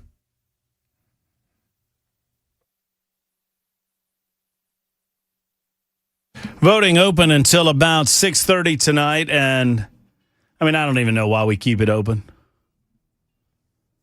There's one individual killing it, which really, really opens a robust debate for tomorrow's show, and we'll deal with that tomorrow, Jackson, and you know exactly what I'm talking about. Oh. Know exactly what I'm talking about. If I win again today, which is going to happen, then I'm going to challenge the idea that this is a quote-unquote exhibition week. And I'm going to take that up to the top. And we're going and guess who's at the top? Me. I'm at the top. That's good. Nothing? Oh, you're protesting the rest of the show? Because you had you self-declared your story to be crappy. You told people not to vote for you. It's an exhibition week. We practice, we move on. 28 minutes after the hour. Super Talk 99.7 WTN. Speaking of moving on, Nathan, it is your turn. How are you? Good. How are you? I'm great, Nathan. What's on your mind? Oh, the gentleman talking about the stars and the sun. Was it Stephen? It was. Stephen said that the sun's not a star, and we don't know how it works. Okay. Yeah, hearing him talk reminded me of the movie Billy Madison, where he compared the Industrial Revolution to the puppy who lost his way. So all I've got to say is what he said was insanely idiotic things I've ever heard. At no point in his rambling, incoherent response was he even close to anything that could be considered a rational thought. Everyone listening on the radio is now dumber for having listened to it. I award him no points, and may God have mercy on his soul. That's a fair take. That's solid, Nathan. Solid. I like it. There's Nathan offering a little commentary on Stephen's thoughts about the stars and the sun. And what did he say? That the stars were all planets? Yes. And they're a lot closer than we think they are? Yes, it was nonsense. Mm-hmm. It's good. Speaking of nonsense, have you followed this story about the Rutherford County Librarian? No. Should I? So, it's a local story, and it's interesting in as much as she is considered or is being hailed as a hero by many of our local liberals for taking a stand against what they call book banning. I'm going to give you the details of the story. We'll take a break, and then when we come back, I want your thoughts on this. The board of directors have fired the Rutherford County Library System director. The director, Luann James, oversaw all 5 libraries within the county. She refused to comply with the March 16th decision to remove several controversial pieces of literature, 130-something controversial pieces of literature, from the children's section of the library and move them to the adult section of the library. James was fired 8-3 in a vote, 8-3, despite video captured by local news where a bunch of people were outside shouting support. And the story says despite that. I think it's poorly written. They fired her because she refused to comply with the board's decision and the board's demands. She, for her part, wrote a lengthy email saying that my duty is to protect public access. It's not merely a personal opinion. It's the core tenet of the American Library Association Code of Ethics. As an arm of the county government, the board cannot legally limit the public's access to materials owned by the people based on the content of the ideas expressed within them. I will not comply with the board's decision to relocate these books. Doing so would violate the First Amendment right of all citizens of Rutherford County and myself. So she's arguing that children have a First Amendment right to access material that the broader community has deemed age inappropriate. Okay. And they fired her. I'm going to get Cameron's take on this in a moment. 31 after the hour. Super Talk 99.7 WTN.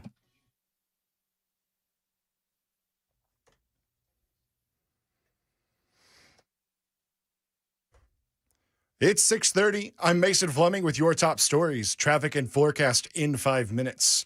A milestone moment in space exploration. Artemis 2 is set to make history, making astronauts around the moon for the first time in more than 50 years. The 4-person crew launching tonight from NASA's Kennedy Space Center for a 10-day journey. Here's the sound of the launch. 10, 9, 8, 7. RS-25 engines lit. 4, 3, 2, 1. Booster ignition. And liftoff. The crew of Artemis 2 now bound for the moon. Humanity's next great voyage begins. Dr. Bruce Betts is the chief scientist of the Planetary Society and tells ABC the Orion spacecraft will orbit Earth for a day before continuing to its flight around the moon. They'll head off in about 24 hours and have a rocket burn that'll put them headed towards their flying around the moon.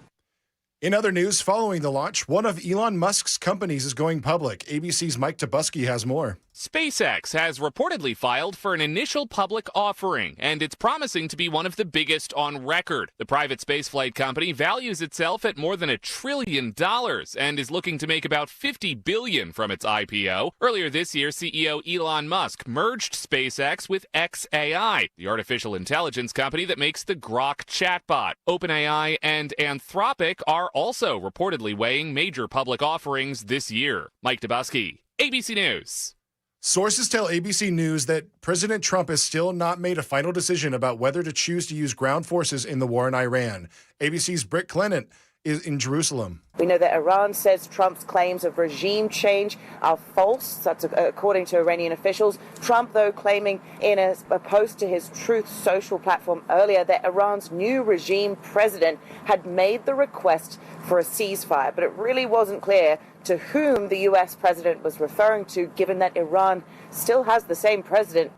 And Luigi Mangione, the man charged in the murder of healthcare CEO Brian Thompson, will begin both his state and federal trials at later dates after his attorneys requested the change. ABC's Michelle Franzen has more. A federal judge pushed back Luigi Mangione's federal trial date from September to October after his attorneys say they needed more time to prepare for the trial. Mangione is charged with the fatal shooting of healthcare CEO Brian Thompson outside a New York City hotel in December of 2024. Hours later, a judge overseeing the state trial changed the start date from June to September. Mangione has pleaded not guilty to both state and federal charges. Michelle Franzen, ABC News. That's the latest news, weather, and traffic up next. I'm Mason Fleming, WTN News.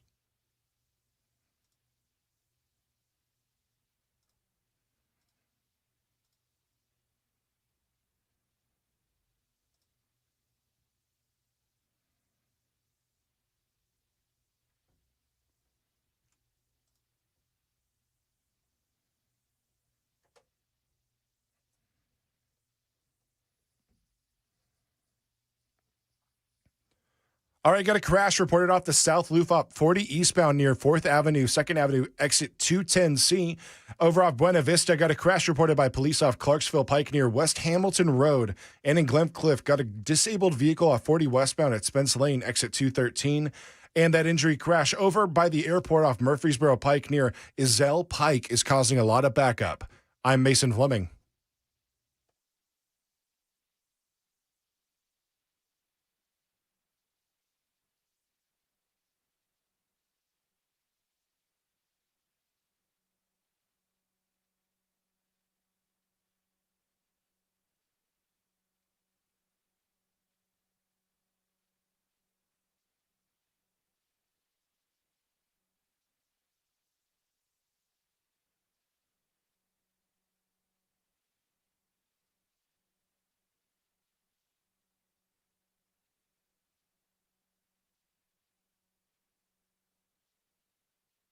Friends, it's a dangerous world out there, and I'm not here to tell you that you're going to have something negative happen in your lifetime, but it's possible. Obviously, we see it happen on a day-to-day basis around the globe and around the United States of America and right here in the state of Tennessee. What do you do?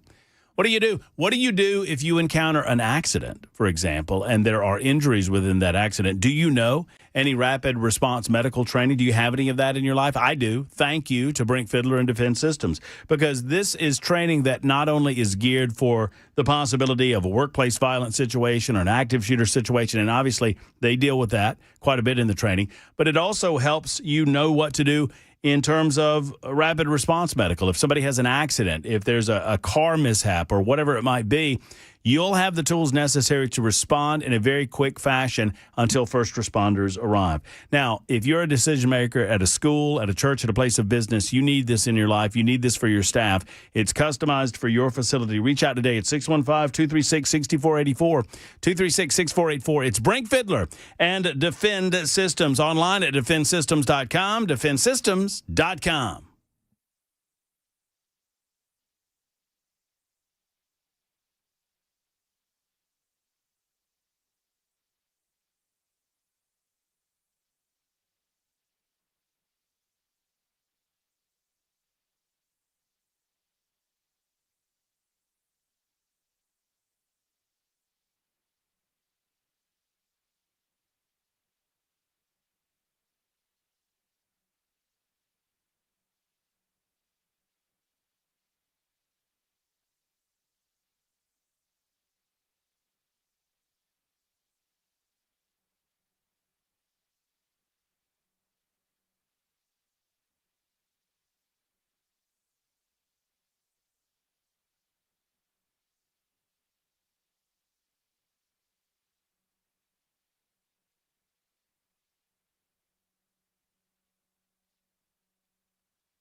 What's going on, friends? Matt Murphy here for Safe House. You know, where do you keep your valuables? Do you keep them in a shoebox under the bed? That's no good.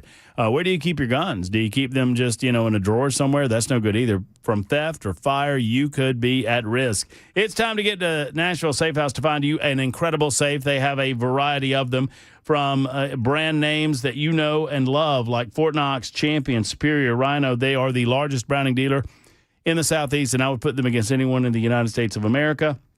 As a matter of fact, they are the largest Browning dealer in the United States of America. What am I talking about?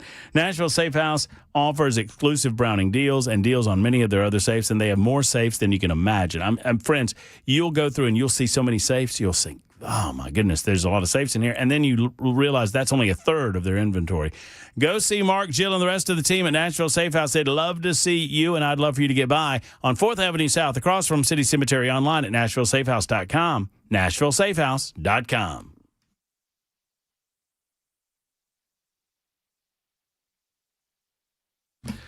Victory is mine! Victory! Congrats, preseason win. Oh, no, my friend. We have put it to the audience, and the audience has spoken. And many of them have said the same as I have told you, that there are no preseason games. We're all on the clock here, my friend. You can't change the rules.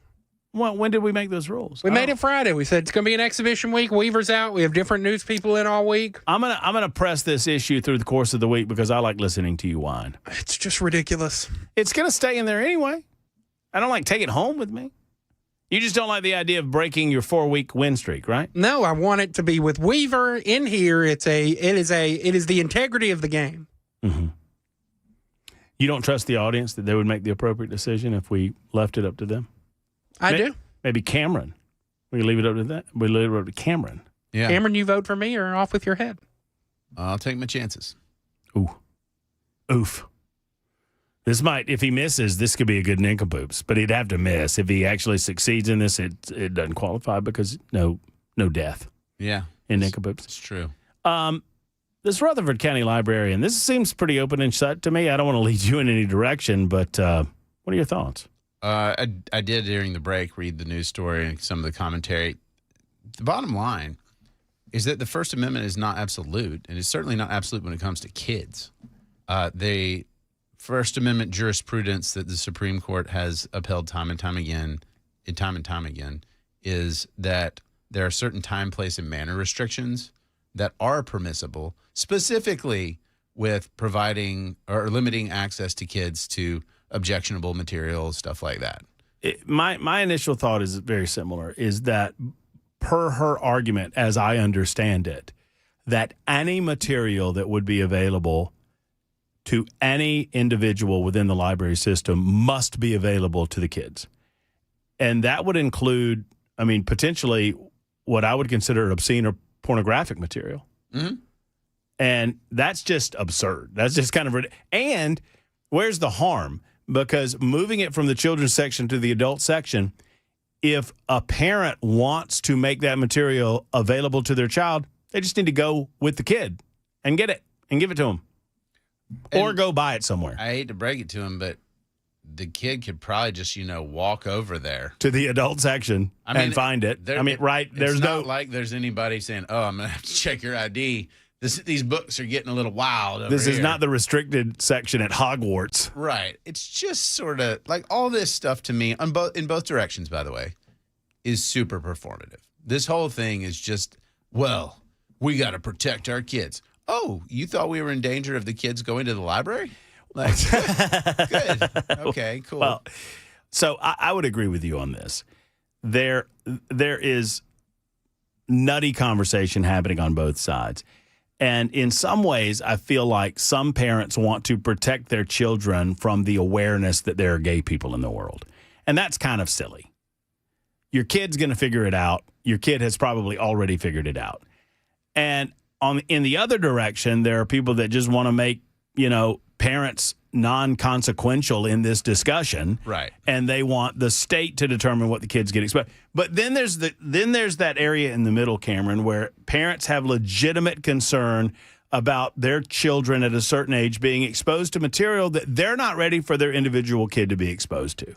And for those parents, I have sympathy for you and I support you. It's a timing issue. And I get that. And I support that. Also, the rest of the entire world doesn't care. And I mean that sincerely. So I have 5 boys in my house. You guys know that. I constantly have choices to make. Do I prohibit or guide? Do I deny their access and play whack-a-mole? Or do I say, hey, look, it's your choice. You're getting old enough. Now that I've got my oldest 17, you got to make good choices.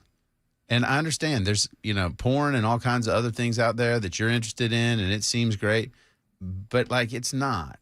And if you use that as a substitute for relationships and, building healthy connections with people, it's going to be a problem.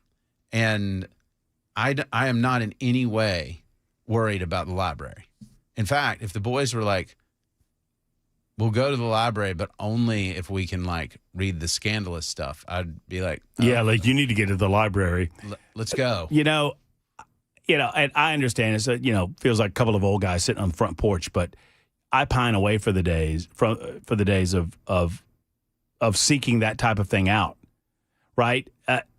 What I'm fearful of, it is natural for young boys, particularly. I'm speaking about boys now. I don't know about girls. I don't have any, but young men, young boys seeking out these types of materials.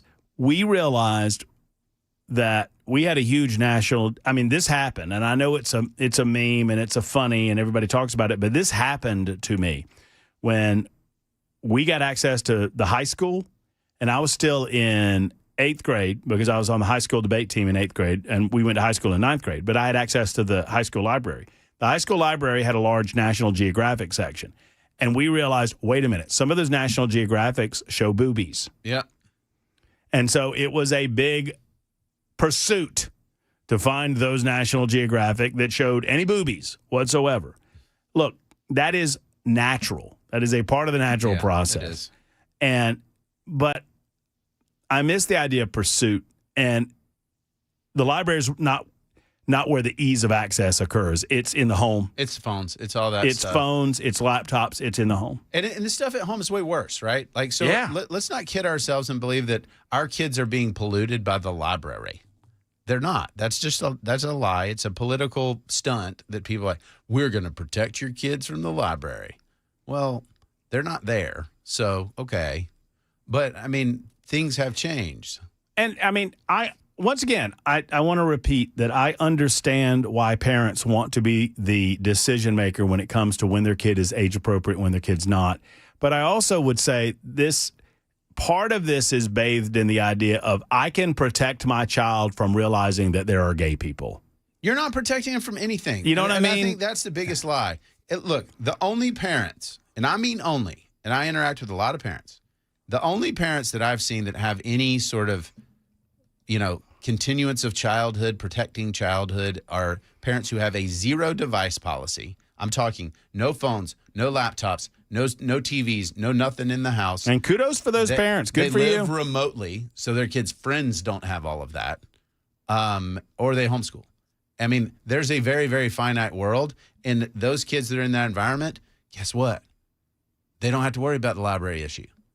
But everybody else, like your buddy, my boy's friends, are like, hey, look what I got on my phone. Even if their phones are restricted, my buddy's phones are not, or their buddy's phones are not. And so that's the reality, and I think we need to start operating in reality on this stuff as opposed to just political fiction. I'm not going to speak for Cameron when I respond to our super texter, but Bob writes in and says, I'm hearing you both say that it's okay to have porn and LGBTQ materials in the library because it's not that big of a deal anymore. Then you're hearing me wrong. I have zero problem moving those materials that the community, as voted on by their school board or whatever, find objectionable within the children's section, and moving those materials to the adult section. What I'm saying, and I'll let Cameron speak for himself, is that if you think by moving that material from the children's section to the adult section that you're preventing your kid from learning that there are gay people in the world and they get together and get married and whatever, I think that is I just don't want, of course I don't want porn in libraries. That's kind of a weird thing to have in libraries. But the idea of patting yourself on the back for being like, well, we moved it from one section to another is dumb. It is just dumb, because even if you do that, the issue is, well, this is more adult content and a kid can still walk over there and grab it. So the idea that there's something here that is going to prevent the kid from finding the thing if it exists, it's just not. Well, I mean, but I don't fault adults from putting it in appropriate places either. Of course not. That's great. I mean, I'm not going to hand my kid a 6-pack of beer because they're going to figure it out anyway. Yeah, I think in this context, with the 6-pack of beer, like if you're buying it for them, you got your own challenges as a parent. But if your kid walks up, they have to have an ID or something like that. In this context, they don't. I think it makes sense to not have the cigarettes next to the candy. Probably, yeah. I mean, I think that's fair, but if you think that's going to protect your kid now and forevermore from the possibility of smoking, that's not true either. Guys, here's another one, just because, and I know this because I heard of this in the 90s, but it wasn't me. It was somebody else. That Barnes & Noble has a section on sexual health that you better watch out. Yeah, that has a lot of stuff. How do I know this? Because I was a teenager too. I didn't have to go to the library. Went to Barnes & Noble. Right. Well, and also on the other side of this, all of these liberal do-gooders that are screaming about book bans, none of these books are being banned. None of these books are being banned.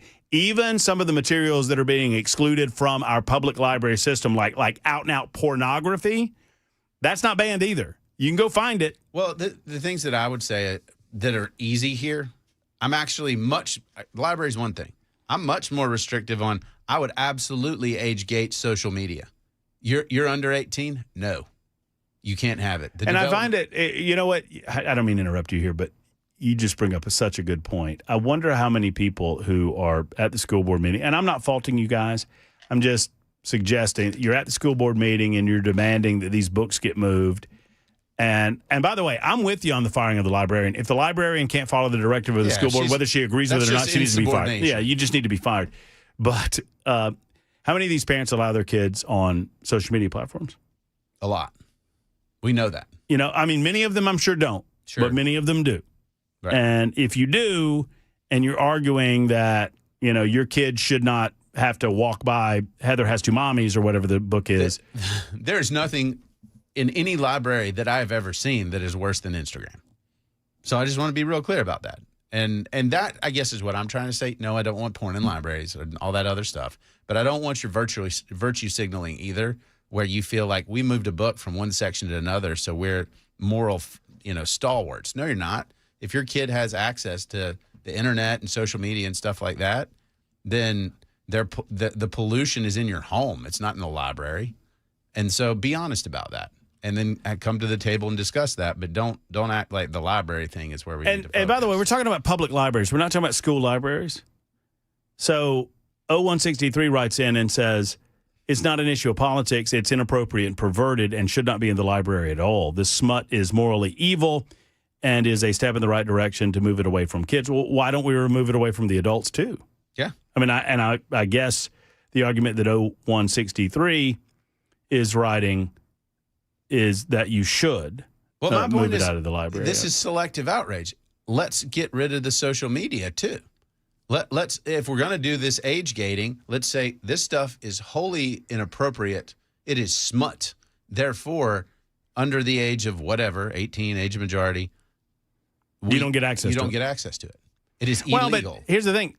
Adults go to the public. I mean, I think 0163, and I'm not faulting you for this. It's your position that it shouldn't be in the library at all. You mean the public library, so adult-oriented material shouldn't be in the library at all? For adults? That's kind of weird. Then why do we have, then maybe we should just shut down public libraries and anyone that wants to expose themselves to these materials, any materials, can go to the bookstore.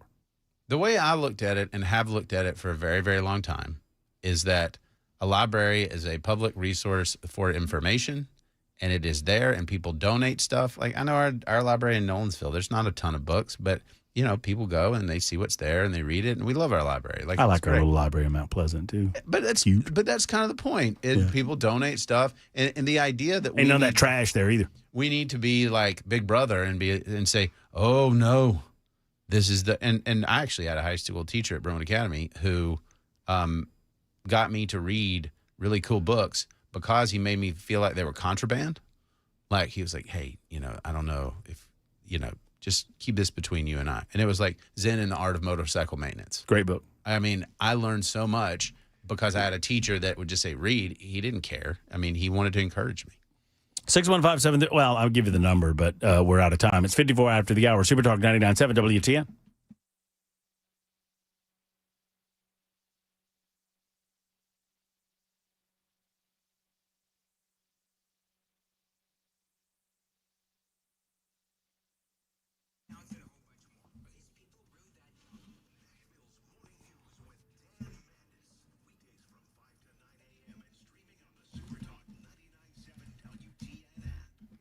Hello, friends. Matt Murphy for Better Water. Better water, better water. Don't you favor better water? Aren't you for better water? I would hope that you are. Say it to yourself now. I'm for better water too, Murph.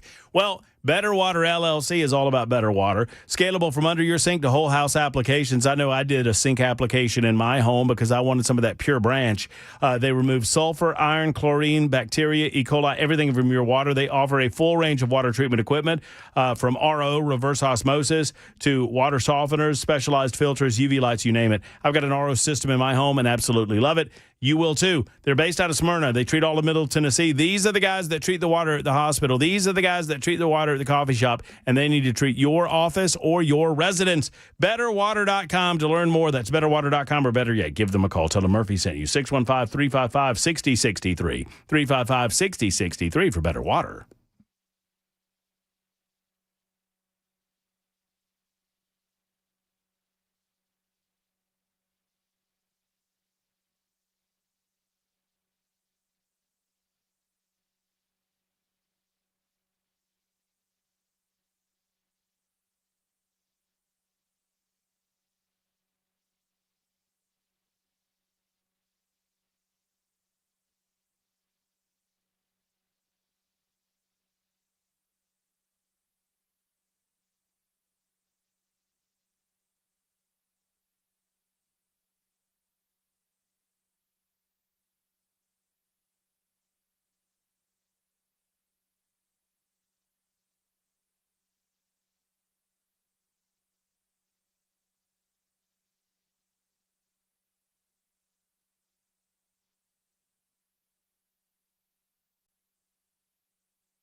Super Talk 99.7 WTN. That's going to wrap it up for yours truly, Cameron Smith. I thank you. Yep. You're a good man. It was fun, man. I'm a little disappointed you didn't keep the tie on during the show, but whatever. You can see the tie on All the Best Words. All the Best Words drops over the weekend. We'll be back tomorrow for a Thursday edition. For Jackson Williams, Mason Fleming, Matt Murphy speaking and saying, have a wonderful evening, friends. Hug your loved ones. So long, everybody.